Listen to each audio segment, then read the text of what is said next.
TV 24 घंटे कुर्बानी। तू मेरे गुरु के प्यारे आए मिल गुरसिख आए मिल आए मिल।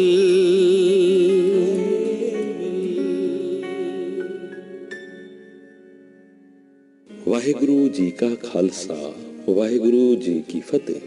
ਤੁਸੀਂ ਜਾਣਦੇ ਹੋ ਇਸ ਪ੍ਰੋਗਰਾਮ ਵਿੱਚ ਮੈਂ ਤੁਹਾਨੂੰ ਉਹਨਾਂ ਮਹਾਨ ਸ਼ਖਸੀਅਤਾਂ ਨਾਲ ਮਿਲਾਦਾ ਹਾਂ ਜਿਨ੍ਹਾਂ ਨੇ ਗੁਰਮਤ ਦੇ ਪ੍ਰਚਾਰ ਤੇ ਪ੍ਰਸਾਰ ਹਿੱਤ ਬੁੱਢਬੁੱਲਾ ਯੋਗਦਾਨ ਪਾਇਆ ਹੈ। ਅੱਜ ਸਾਡੇ ਸਟੂਡੀਓ ਵਿੱਚ ਜਿਹੜੀ ਮਹਾਨ ਸ਼ਖਸੀਅਤ ਆਈ ਹੈ ਉਹ ਇੱਕ ਕਾਮਯਾਬ ਬਿਜ਼ਨਸਮੈਨ ਨੇ, ਬਹੁਤ ਰੁਝੇਵੇਂ ਨੇ। ਉਹਨਾਂ ਰੁਝੇਵਿਆਂ ਵਿੱਚੋਂ ਸਮਾਂ ਕੱਢ ਕੇ ਗੁਰਮਤ ਦੇ ਕਾਰਜਾਂ ਵਿੱਚ ਲੱਗੇ ਰਹਿੰਦੇ ਨੇ। ਬਹੁਤ ਸਾਰੀਆਂ ਪੁਸਤਕਾਂ ਉਹਨਾਂ ਨੇ ਗੁਰਮਤ ਦੇ ਹਿੱਤ ਲਿਖੀਆਂ ਨੇ, ਬਹੁਤ ਸਾਰੀਆਂ ਤਸਵੀਰਾਂ ਉਹਨਾਂ ਨੇ ਬਣਾਈਆਂ ਨੇ। ਹਿਰਦੇ ਅੰਦਰ ਪਿਆਰ ਇੰਨਾ ਏ, ਕਿਤਾਬਾਂ ਵਿੱਚ ਪੁਸਤਕਾਂ ਵਿੱਚ ਤਸਵੀਰਾਂ ਪਾਉਣ ਵਾਸਤੇ ਕਦੀ ਕਦੀ ਕੈਮਰਾ ਚੁੱਕ ਕੇ ਆਪ ਪਾਕਿਸਤਾਨ ਨੂੰ ਟੁਰ ਜਾਂਦੇ ਨੇ। ਬਹੁਤ ਸਾਰੇ ਕਾਲਜ ਤੇ ਸਕੂਲ ਚੱਲ ਰਹੇ ਨੇ ਜਿਨ੍ਹਾਂ ਵਿੱਚ ਗੁਰਮਤ ਦਾ ਪ੍ਰਚਾਰ ਹੋ ਰਿਹਾ ਹੈ। ਕੀ ਉਹਨਾਂ ਦੀਆਂ ਸੇਵਾਵਾਂ ਨੇ। ਅੱਜ ਦੇ ਪ੍ਰੋਗਰਾਮ ਵਿੱਚੋਂ ਇੱਕ ਸੰਦੇਸ਼ ਤੁਹਾਨੂੰ ਜਾਵੇਗਾ। ਜੇ ਸਤਿਗੁਰਾਂ ਦੀ ਕਿਰਪਾ ਨਾਲ ਬਹੁਤ ਵੱਡੇ ਕਾਰੋਬਾਰੀ ਹੋ ਜਾਈਏ ਤੇ ਕਿਵੇਂ ਗੁਰਮਤ ਦੇ ਕਾਰਜਾਂ ਵਿੱਚ ਲੱਗੇ ਰਹਿਦਾ ਹੈ। ਆਓ ਫਿਰ ਤੁਹਾਨੂੰ ਮੈਂ ਸਰਦਾਰ ਰਣਜੋਤ ਸਿੰਘ ਹੋਰਾਂ ਨਾਲ ਮਿਲਾਵਾਂ। ਵਾਹਿਗੁਰੂ ਜੀ ਕਾ ਖਾਲਸਾ ਵਾਹਿਗੁਰੂ ਜੀ ਕੀ ਫਤਿਹ। ਰਣਜੋਤ ਸਿੰਘ ਜੀ, ਤੁਸੀਂ ਫਤਿਹ ਟੀਵੀ ਦੇ ਸਟੂਡੀਓ ਵਿੱਚ ਆਏ, ਤੁਹਾਡਾ ਬਹੁਤ ਧੰਨਵਾਦ। ਤੁਹਾਡੀ ਜਾਣਕਾਰੀ ਦਿੰਦਿਆਂ ਮੈਂ ਸੰਗਤਾਂ ਨੂੰ ਦੱਸ ਰਿਹਾ ਸੀ ਵੀ ਕੁਝ ਮਨੁੱਖ ਐਸੇ ਹੁੰਦੇ ਨੇ, ਇੱਕ ਸੰਸਥਾ ਜਿੰਨਾ ਕੰਮ ਉਹ ਇਕੱਲੇ ਹੀ ਕਰ ਜਾਂਦੇ ਨੇ। ਐਸੀ ਬਖਸ਼ਿਸ਼ ਤੁਹਾਡੇ ਤੇ ਆ। ਗੁਰੂ ਮਹਾਰਾਜ ਤੁਹਾਡੇ ਕੋਲੋਂ ਬਹੁਤ ਸਾਰੀਆਂ ਸੇਵਾਵਾਂ ਲੈ ਰਹੇ ਨੇ, ਬੜੀ ਬੜਮੁੱਲੀ ਸੇਵਾ ਤੁਸੀਂ ਸਿੱਖ ਕੌਮ ਦੀ ਕਰ ਰਹੇ ਹੋ। ਆਪਾਂ ਗੱਲਬਾਤ ਸ਼ੁਰੂ ਕਰੀਏ। ਤੁਸੀਂ ਬਹੁਤ ਸਾਰੀਆਂ ਕਿਤਾਬਾਂ ਵੀ ਸਿੱਖ ਜਗਤ ਨੂੰ ਦਿੱਤੀਆਂ ਨੇ, ਉਹਦੇ ਬਾਰੇ ਤੁਸੀਂ ਜ਼ਰੂਰ ਦੱਸੋ।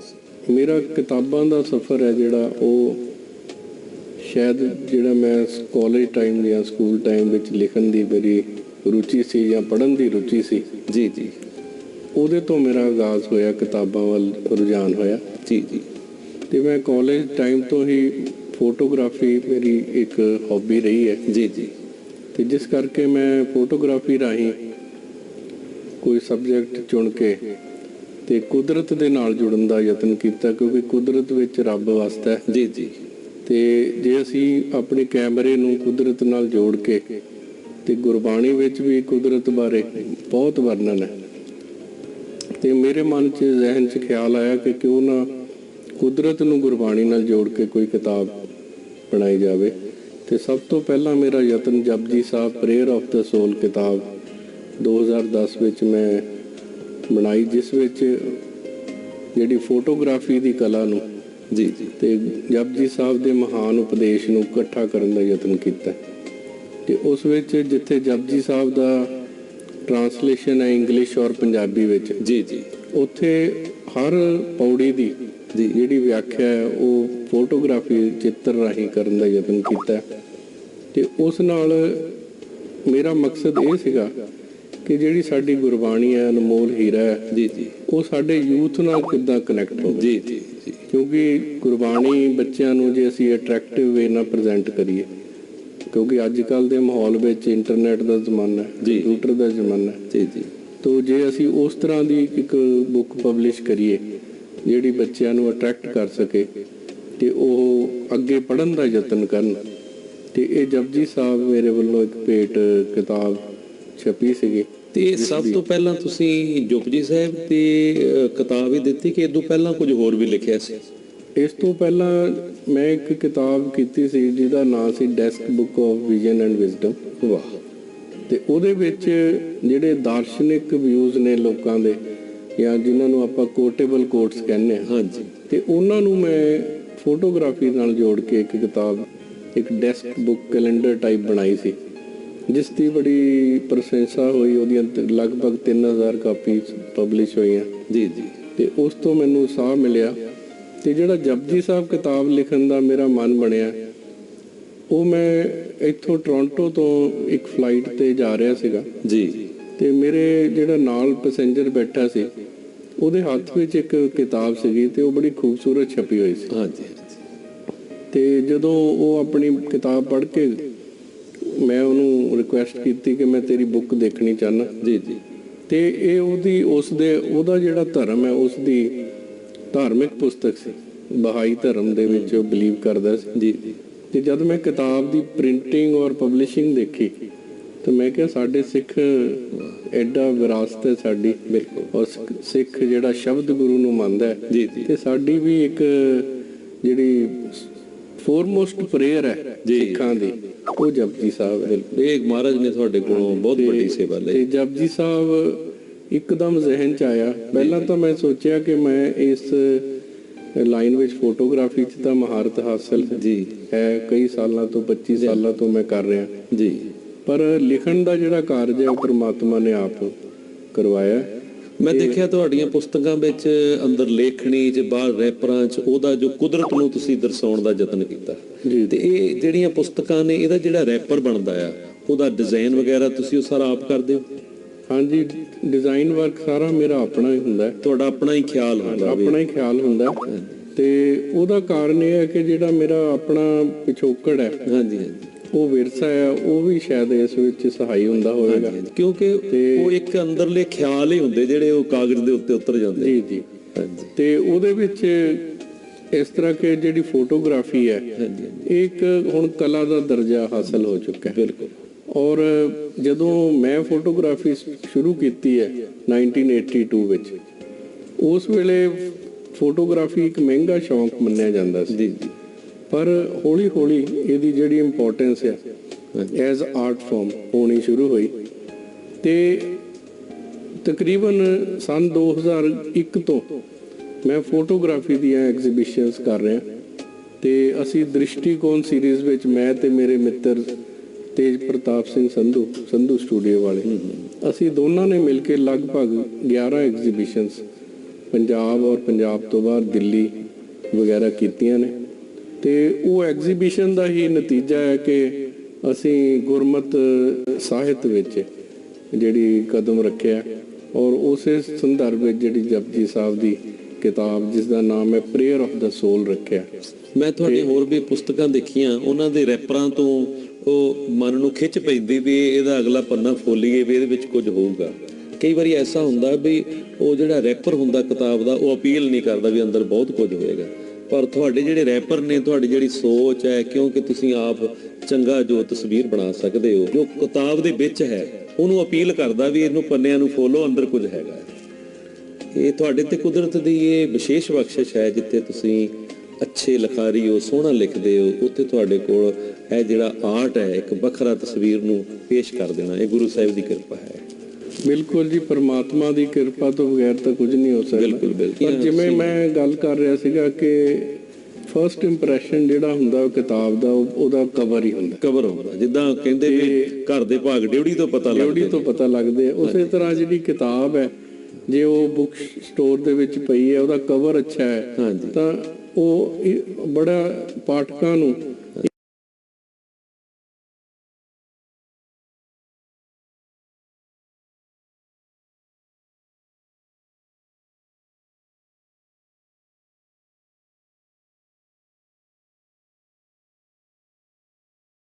ਵਧੀਆ। ਤੇ ਉਸ ਤੋਂ ਬਾਅਦ ਮੈਂ ਜਿਹੜੀ ਕਿਤਾਬ ਕੀਤੀ ਉਹ ਨਨਕਾਣਾ ਸਾਹਿਬ ਐਂਡ ਸਿੱਖ ਸ਼ਰਾਈਨਸ ਇਨ ਪਾਕਿਸਤਾਨ ਤੇ ਕੀਤੀ, ਕਿਉਂਕਿ ਅਸੀਂ ਰੋਜ਼ ਅਰਦਾਸ ਕਰਦੇ ਹਾਂ ਜਿਨ੍ਹਾਂ ਗੁਰਦੁਆਰਿਆਂ ਗੁਰਧਾਮਾਂ ਤੋਂ ਪੰਥ ਨੂੰ ਵਿਛੋੜਿਆ ਗਿਆ ਤੇ ਹੁਣ ਸਾਡੀ ਬਦਕਿਸਮਤੀ ਹੈ ਕਿ ਅਸੀਂ ਖੁੱਲੇ ਦਰਸ਼ਨ ਨਹੀਂ ਕਰ ਸਕਦੇ। ਪਰ ਮੈਂ ਇਸ ਕਿਤਾਬ ਰਾਹੀਂ ਯਤਨ ਕੀਤਾ ਕਿ ਪਾਠਕ ਉਹਨਾਂ ਦੇ ਖੁੱਲੇ ਦਰਸ਼ਨ ਕਰ ਸਕਣ। ਅੱਛਾ, ਮੈਂ ਉਹਦੇ ਦਰਸ਼ਨ ਕੀਤੇ, ਬੜਾ ਮਨ ਨੂੰ ਆਨੰਦ ਆਇਆ। ਉਹਦੇ ਵਿੱਚ ਐਸੀਆਂ ਤਸਵੀਰਾਂ ਨੇ ਜਿਹੜੀਆਂ ਮਨ ਨੂੰ ਖਿੱਚਦੀਆਂ ਨੇ। ਉਹ ਜਿਹੜੀਆਂ ਤਸਵੀਰਾਂ ਨੇ ਉਹ ਤੁਸੀਂ ਉੱਥੇ ਜਾ ਕੇ ਆਪ ਫੋਟੋਗ੍ਰਾਫਰੀ ਕੀਤੀ ਹੋਈ ਹੈ? ਹਾਂਜੀ, ਮੈਨੂੰ ਮੌਕਾ ਮਿਲਿਆ ਸੀਗਾ ਕਿ ਮੈਂ ਮਾਰਚ 2006 ਵਿੱਚ, ਤੇ ਮੈਨੂੰ ਐਗਜ਼ੈਕਟ ਤਰੀਕ ਵੀ ਯਾਦ ਹੈ ਕਿ 22 ਮਾਰਚ 2006 ਨੂੰ ਪ੍ਰਧਾਨ ਮੰਤਰੀ ਡਾਕਟਰ ਮਨਮੋਹਨ ਸਿੰਘ ਉਹਨਾਂ ਨੇ ਪਹਿਲੀ ਬੱਸ ਇੱਕ ਤੋਰੀ ਸੀ ਅੰਮ੍ਰਿਤਸਰ ਤੋਂ ਨਨਕਾਣਾ ਸਾਹਿਬ, ਉਹਦੇ ਵਿੱਚ ਸਟੇਟ ਨੂੰ ਮੈਂ ਲੁਧਿਆਣੇ ਨੂੰ ਰਿਪਰੈਜ਼ੈਂਟ ਕੀਤਾ ਸੀ, ਮੈਂ ਤੇ ਗੁਰਭਜਨ ਗਿੱਲ ਉਹਨਾਂ ਨੇ। ਹਾਂਜੀ ਹਾਂਜੀ। ਤੇ ਅਸੀਂ ਉਸ ਬੱਸ ਵਿੱਚ ਉਸ ਪਵਿੱਤਰ ਯਾਤਰਾ ਤੇ ਗਏ ਸਨ। ਵਾਹ। ਤੋ ਇਹ ਕਿਤਾਬ ਜਿਹੜੀ ਹੈ ਉਸੇ ਵੇਲੇ ਮੈਂ ਜ਼ਿਹਨ 'ਚ ਆਇਆ ਕਿ ਇਹਨਾਂ ਗੁਰਧਾਮਾਂ ਤੇ ਕਿਤਾਬ ਕੀਤੀ ਜਾਵੇ। ਤੇ ਉਸ ਵੇਲੇ ਅਸੀਂ ਜਦੋਂ ਨਨਕਾਣਾ ਸਾਹਿਬ ਪਹੁੰਚੇ ਤਾਂ ਉਸ ਪਵਿੱਤਰ ਧਰਤੀ ਦੇ ਦਰਸ਼ਨ ਕਰਕੇ ਮੇਰੇ ਮਨ ਵਿੱਚ ਇਹ ਖਿਆਲ ਆਇਆ ਕਿ ਗੁਰੂ ਨਾਨਕ ਸਾਹਿਬ ਦੀ ਜਿਹੜੀ ਜਨਮ ਭੂਮੀ ਹੈ ਉਹਦੇ ਤੇ ਕੋਈ ਕਿਤਾਬ ਜ਼ਰੂਰ ਕੀਤੀ ਜਾਵੇ।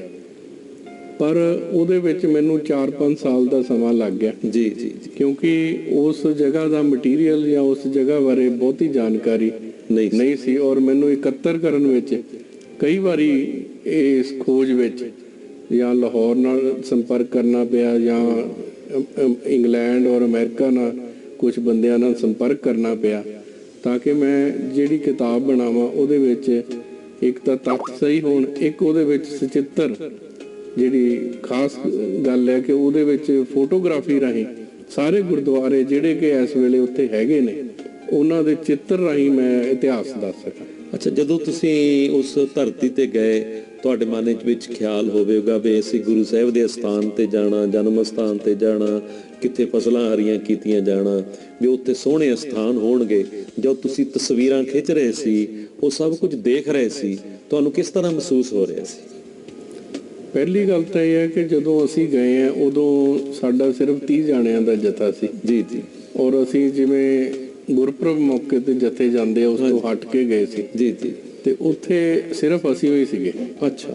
ਤੇ ਇਸ ਕਰਕੇ ਨਨਕਾਣਾ ਸਾਹਿਬ ਤਾਂ ਸਾਡੇ ਲਈ ਪੁਖਤਾ ਇੰਤਜ਼ਾਮ ਕੀਤੇ ਹੋਏ ਸੀ। ਜੀ ਜੀ। ਕਿਉਂਕਿ ਅਸੀਂ ਸਟੇਟ ਗੈਸਟ ਸੀਗੇ।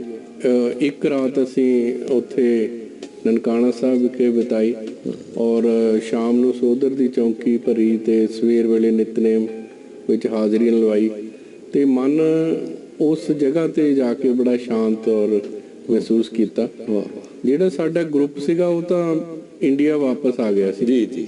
ਪਰ ਮੈਂ ਤੇ ਗੁਰਭਜਨ ਨੇ ਅਸੀਂ 7-8 ਦਿਨ ਲਗਾ ਕੇ ਬਾਕੀ ਗੁਰਧਾਮਾਂ ਦੇ ਵੀ ਦਰਸ਼ਨ ਕੀਤੇ। ਵਾਹ। ਤੇ ਉਹਦੇ ਵਿੱਚ ਗੁਰਦੁਆਰਾ ਸੱਚਾ ਸੌਦਾ ਤੇ ਨਨਕਾਣਾ ਸਾਹਿਬ ਵਿਖੇ ਹੀ 8 ਗੁਰਦੁਆਰਾ ਸਾਹਿਬ ਨੇ। ਤੇ ਉਸ ਤੋਂ ਇਲਾਵਾ ਲਾਹੌਰ ਵਿਖੇ ਗੁਰਦੁਆਰਾ ਡੇਰਾ ਸਾਹਿਬ ਹੈ, ਗੁਰੂ ਰਾਮਦਾਸ ਜੀ ਦਾ ਜਨਮ ਸਥਾਨ ਹੈ। ਕੁਝ ਦੇਖਿਆ ਉਹਨਾਂ ਦੇ ਹਾਲਾਤ ਚੰਗੇ ਨਹੀਂ, ਕਈ ਵਾਰੀ ਤਸਵੀਰਾਂ 'ਚ ਤੱਕਿਆ ਵੀ ਉਹ ਢਹਿ ਢੇਰੀ ਹੋਏ ਪਏ ਨੇ, ਲੋਕੀ ਅੰਦਰ ਰਹਿੰਦੇ ਨੇ, ਕੁਝ ਇਸ ਤਰ੍ਹਾਂ ਦਾ ਮਾਹੌਲ ਵੀ ਹੈ। ਇੱਥੇ ਮੈਂ ਇਹ ਦੱਸਣਾ ਚਾਹੁੰਦਾ ਦਰਸ਼ਕਾਂ ਨੂੰ ਕਿ ਪਾਕਿਸਤਾਨ ਵਿੱਚ ਲਗਭਗ 180 ਦੇ ਕਰੀਬ ਗੁਰਦੁਆਰੇ ਨੇ। ਅੱਛਾ। ਔਰ ਬਹੁਤ ਸਾਰੇ ਸਿੱਖਾਂ ਨੂੰ ਜਾਂ ਦਰਸ਼ਕਾਂ ਨੂੰ ਨਹੀਂ ਪਤਾ ਹੋਏਗਾ ਜੀ ਜੀ ਕਿ ਇੰਨੀ ਜ਼ਿਆਦਾ ਸਾਡੇ ਪਵਿੱਤਰ ਸਥਾਨ ਉਸ ਧਰਤੀ ਤੇ ਨੇ। ਪਰ ਉਹਨਾਂ ਵਿੱਚੋਂ ਸਿਰਫ 14-15 ਦੀ ਦੇਖਭਾਲ ਹੋ ਰਹੀ ਹੈ। ਅੱਛਾ।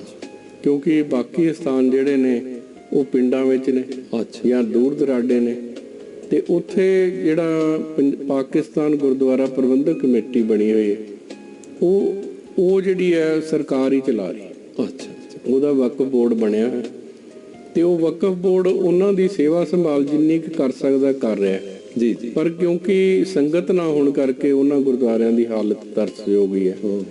ਸਿਰਫ ਪਿਛਲੇ ਕੁਝ 10-12 ਸਾਲਾਂ ਤੋਂ ਜੀ ਜਦੋਂ ਦੇ ਯਾਤਰੀ ਜਾਂ ਸ਼ਰਧਾਲੂ ਜਾਣ ਲੱਗੇ ਨੇ ਜੀ ਜੀ ਉਸ ਤੋਂ ਬਾਅਦ ਜਿਹੜੇ ਕੁਝ ਸਥਾਨਾਂ ਤੇ ਕਾਰ ਸੇਵਾ ਰਾਹੀਂ ਜੀ ਦੁਬਾਰਾ ਤੋਂ ਬਿਲਡਿੰਗਾਂ ਬਣ ਰਹੀਆਂ ਨੇ ਜੀ ਜੀ ਜਿਨ੍ਹਾਂ ਵਿੱਚ ਨਨਕਾਣਾ ਸਾਹਿਬ ਦੇ ਜਿਹੜੇ ਸਥਾਨ ਨੇ ਜੀ ਉਹ ਹੁਣ ਵੀ ਵਧੀਆ ਹਾਲਤ 'ਚ ਨੇ ਤੇ ਉੱਥੇ ਰਹਿਣ ਦੇ ਪ੍ਰਬੰਧ ਵਧੀਆ ਨੇ, ਲੰਗਰ ਦਾ ਪ੍ਰਬੰਧ ਬਹੁਤ ਵਧੀਆ ਹੈ ਤੇ ਸਿੰਧੀ ਲੋਕ ਉੱਥੇ ਸੇਵਾ ਕਰਦੇ ਨੇ।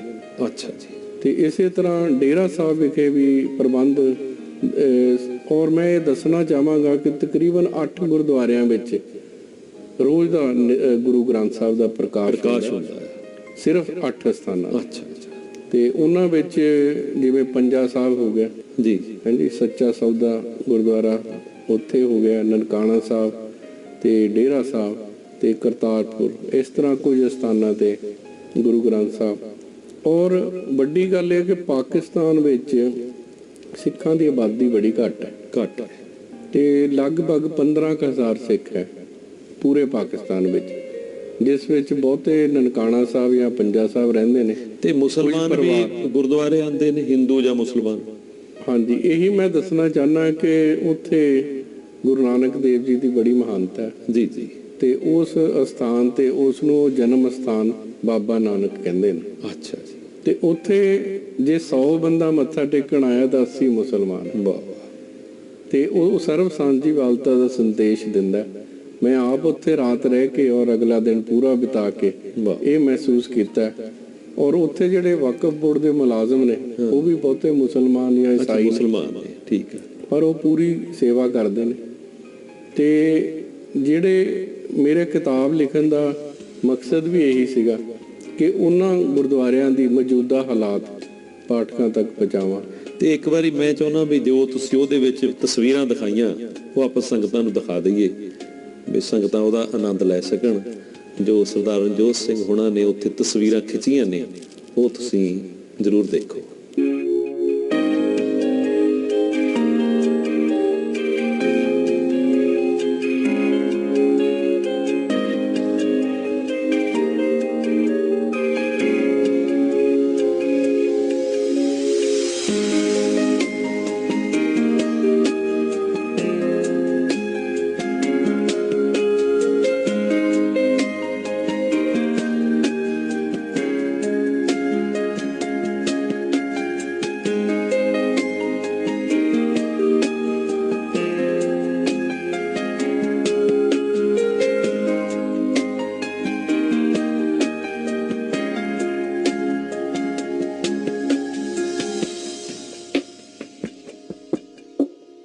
ਬਹੁਤ ਆਨੰਦ ਆਇਆ। ਕੈਸੀਆਂ ਇਹਨਾਂ ਨੇ ਤਸਵੀਰਾਂ ਖਿੱਚੀਆਂ, ਬਾਬੇ ਨਾਨਕ ਦੀ ਪਿਆਰੀ ਯਾਦ ਸਾਡੇ ਤੱਕ ਪਹੁੰਚਾ ਦਿੱਤੀ। ਗੱਲਾਂ ਬਾਤਾਂ ਹੋਰ ਵੀ ਨੇ ਪਰ ਪਹਿਲਾਂ ਲੈਂਦੇ ਆ ਛੋਟੀ ਜਿਹੀ ਬ੍ਰੇਕ। ਸਿੱਖਾਂ ਨੂੰ ਕਿਤਾਬਾਂ ਜ਼ਰੂਰ ਪੜ੍ਹਨੀਆਂ ਚਾਹੀਦੀਆਂ ਨੇ ਕਿਉਂਕਿ ਇਹ ਧਰਮ ਹੀ ਸ਼ਬਦ ਗੁਰੂ ਤੇ ਵੇਸਦੇ। ਬਿਲਕੁਲ ਬਿਲਕੁਲ ਸਹੀ ਗੱਲ। ਅਸੀਂ ਤਾਂ ਮੰਨਦੇ ਹੀ ਸ਼ਬਦ ਗੁਰੂ ਨੂੰ ਹਾਂ। ਆਏ ਮਿਲ ਗੁਰਸਿੱਖ, ਆਏ ਮਿਲ।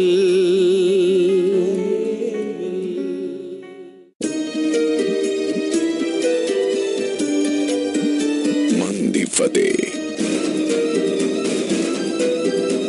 ਜਗ ਦੀ ਫਤਿਹ, ਹਰ ਮੈਦਾਨ ਫਤਿਹ। ਫਤਿਹ ਟੀਵੀ 24 ਘੰਟੇ ਕੁਰਬਾਨੀ। सच्चा महापुरुष सदा वचन करेगा। हरते किया बाता करते किया बाता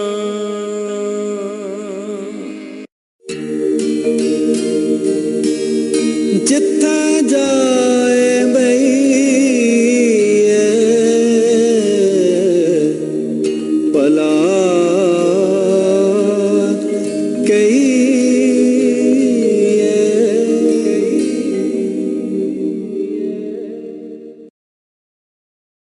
ਆਏ ਮਿਲ ਗੁਰਸਿੱਖ, ਆਏ ਮਿਲ। ਬ੍ਰੇਕ ਤੋਂ ਬਾਅਦ ਤੁਹਾਡਾ ਸਵਾਗਤ ਹੈ। ਸਾਡੇ ਸਟੂਡੀਓ ਵਿੱਚ ਸਰਦਾਰ ਰਣਜੋਤ ਸਿੰਘ ਜੀ ਆਏ ਹੋਏ ਨੇ। ਉਹਨਾਂ ਨਾਲ ਕੁਝ ਗੱਲਾਂ ਬਾਤਾਂ ਚੱਲ ਰਹੀਆਂ ਨੇ। ਜਿਵੇਂ ਆਪਾਂ ਗੱਲਬਾਤ ਕਰ ਰਹੇ ਸੀ ਪੁਸਤਕਾਂ ਬਾਰੇ, ਬਹੁਤ ਮਨ ਨੂੰ ਆਨੰਦ ਆਇਆ ਦਰਸ਼ਨ ਕਰਕੇ ਉਸ ਅਸਥਾਨਾਂ ਦੇ। ਤੇ ਇਹਦੇ ਵਿੱਚ ਬੜਮੁੱਲਾ ਗਿਆਨ ਵੀ ਹੈ ਇਸ ਪੁਸਤਕ ਦੇ ਵਿੱਚ। ਜੇ ਸਰੋਤੇ ਚਾਹਣ ਵੀ ਅਸੀਂ ਖਰੀਦ ਕੇ ਇਹਨੂੰ ਪੜ੍ਹੀਏ, ਦਰਸ਼ਨ ਕਰੀਏ, ਤੇ ਕਿੱਥੋਂ ਮਿਲਦੀ ਹੈ ਪੁਸਤਕ? ਇਹ ਕਿਤਾਬ ਪੰਜਾਬ ਦੇ ਜਿਹੜੇ ਵੱਡੇ ਬੁੱਕ ਸਟੋਰਸ ਨੇ ਉਹਨਾਂ 'ਚ ਅਵੇਲੇਬਲ ਹੈ। ਅੱਛਾ, ਜਿਵੇਂ ਅੰਮ੍ਰਿਤਸਰ ਵਿੱਚ ਸਿੰਘ ਬ੍ਰਦਰ ਹੈ ਜੀ, ਲੁਧਿਆਣੇ ਵਿੱਚ ਲਾਹੌਰ ਬੁੱਕ ਸ਼ਾਪ ਜੀ ਜੀ, ਤੇ ਦਿੱਲੀ ਵਿੱਚ ਵੈਰਾਈਟੀ ਬੁੱਕ ਸਟੋਰਸ ਹੈ ਜਾਂ ਚੰਡੀਗੜ੍ਹ ਕੈਪੀਟਲ ਵਾਲੇ ਨੇ ਤੇ ਉੱਥੋਂ ਪ੍ਰਾਪਤ ਹੋ ਸਕਦੀ ਹੈ। ਤੇ ਨਹੀਂ ਤਾਂ ਲੁਧਿਆਣੇ ਵਿਖੇ ਸਾਡਾ ਜਿਹੜਾ ਪਬਲਿਸ਼ਿੰਗ ਹਾਊਸ ਹੈ Wisdom Collection and imprint of GS Distribution, ਉੱਥੋਂ ਵੀ ਪ੍ਰਾਪਤ ਹੋ ਸਕਦੀ ਹੈ। ਠੀਕ ਹੈ ਜੀ। ਜਿਵੇਂ ਮੈਨੂੰ ਖਿਆਲ ਹੈ ਵੀ ਸ੍ਰੀ ਹੇਮਕੁੰਟ ਸਾਹਿਬ ਲਈ ਵੀ ਤੁਹਾਡੀ ਬਹੁਤ ਬੜਮੁੱਲੀ ਸੇਵਾ ਹੈ। ਸਤਿਗੁਰਾਂ ਦੀ ਬਖਸ਼ਿਸ਼ ਦੁਆਰਾ ਤੁਹਾਡੇ ਪਰਿਵਾਰ ਵਿੱਚੋਂ ਕੋਈ ਨਾ ਕੋਈ ਉਸ ਟਰਸਟ ਦਾ ਮੈਂਬਰ ਵੀ ਹੁੰਦਾ ਹੈ ਤੇ ਉਹਦੇ ਬਾਰੇ ਤੁਸੀਂ ਡਾਕੂਮੈਂਟਰੀ ਇੱਕ ਫਿਲਮ ਵੀ ਬਣਾਈ ਉੱਥੇ ਦੀ। ਇਹਦੇ ਬਾਰੇ ਆਪਾਂ ਸਾਰੇ ਵਿਚਾਰ ਕਰੀਏ। ਹਾਂ, ਸ੍ਰੀ ਹੇਮਕੁੰਟ ਸਾਹਿਬ ਜਿਹੜਾ ਕਿ ਬਹੁਤ ਹੀ ਪਵਿੱਤਰ ਗੁਰਧਾਮ ਹੈ ਜੀ। ਗੁਰੂ ਗੋਬਿੰਦ ਸਿੰਘ ਮਹਾਰਾਜ ਨੇ ਪੂਰਬਲੇ ਜਨਮ ਵਿੱਚ ਉੱਥੇ ਬਹੁਤ ਲੰਮਾ ਸਮਾਂ ਭਗਤੀ ਕੀਤੀ ਜੀ ਔਰ ਉਸ ਅਕਾਲ ਪੁਰਖ ਨੂੰ ਪ੍ਰਾਪਤ ਕੀਤਾ ਜੀ ਜੀ। ਤੇ ਇਹ ਜਦੋਂ ਮੁੱਢਲੀ ਖੋਜ ਹੋਈ ਹੈ ਹੇਮਕੁੰਟ ਸਾਹਿਬ ਦੀ ਸਨ 1932-33 ਵਿੱਚ। ਅੱਛਾ ਜੀ। ਤੇ ਉਸ ਤੋਂ ਬਾਅਦ ਇੱਥੇ 1960 ਵਿੱਚ ਸ਼੍ਰੀ ਹੇਮਕੁੰਟ ਸਾਹਿਬ ਮੈਨੇਜਮੈਂਟ ਟਰਸਟ ਬਣਿਆ, ਅੱਛਾ ਜਿਹੜਾ ਕਿ ਇਸ ਗੁਰਧਾਮ ਦੀ ਪ੍ਰਬੰਧ ਕਰਦਾ ਹੈ। ਜੀ ਜੀ ਉਹਦੇ ਵਿੱਚ 7 ਮੈਂਬਰੀ ਟਰਸਟ ਵਿੱਚ ਸਾਡੇ ਦਾਦਾ ਜੀ ਬਾਬਾ ਗੁਰਮੁਖ ਸਿੰਘ ਜੀ ਲੁਧਿਆਣੇ ਵਾਲੇ, ਅੱਛਾ ਜੀ, ਉਹ ਮੁੱਢਲੇ ਟਰਸਟੀ ਬਣੇ। ਅੱਛਾ ਅੱਛਾ ਤੇ ਉਦੋਂ ਤੋਂ ਹੀ ਨਿਰੰਤਰ ਪਰਿਵਾਰ ਵੱਲੋਂ ਉਸ ਸਥਾਨ ਦੀ ਸੇਵਾ ਵਿੱਚ ਯੋਗਦਾਨ ਪਾਇਆ ਜਾ ਰਿਹਾ। ਜੀ ਜੀ ਤੇ ਪਿਛਲੇ ਸਾਲ ਸਾਡੇ ਚਾਚਾ ਜੀ ਸਰਦਾਰ ਮਦਨ ਸਿੰਘ ਜੀ ਜੀ ਇਸ ਟਰਸਟ ਦੇ ਚੇਅਰਮੈਨ ਨਿਯੁਕਤ ਹੋਏ ਔਰ ਉਹ ਬਚਪਨ ਤੋਂ ਹੀ 1956 ਤੋਂ ਹੀ ਇਸ ਸੇਵਾ ਵਿੱਚ ਜੁਟੇ ਹੋਏ ਸਨ।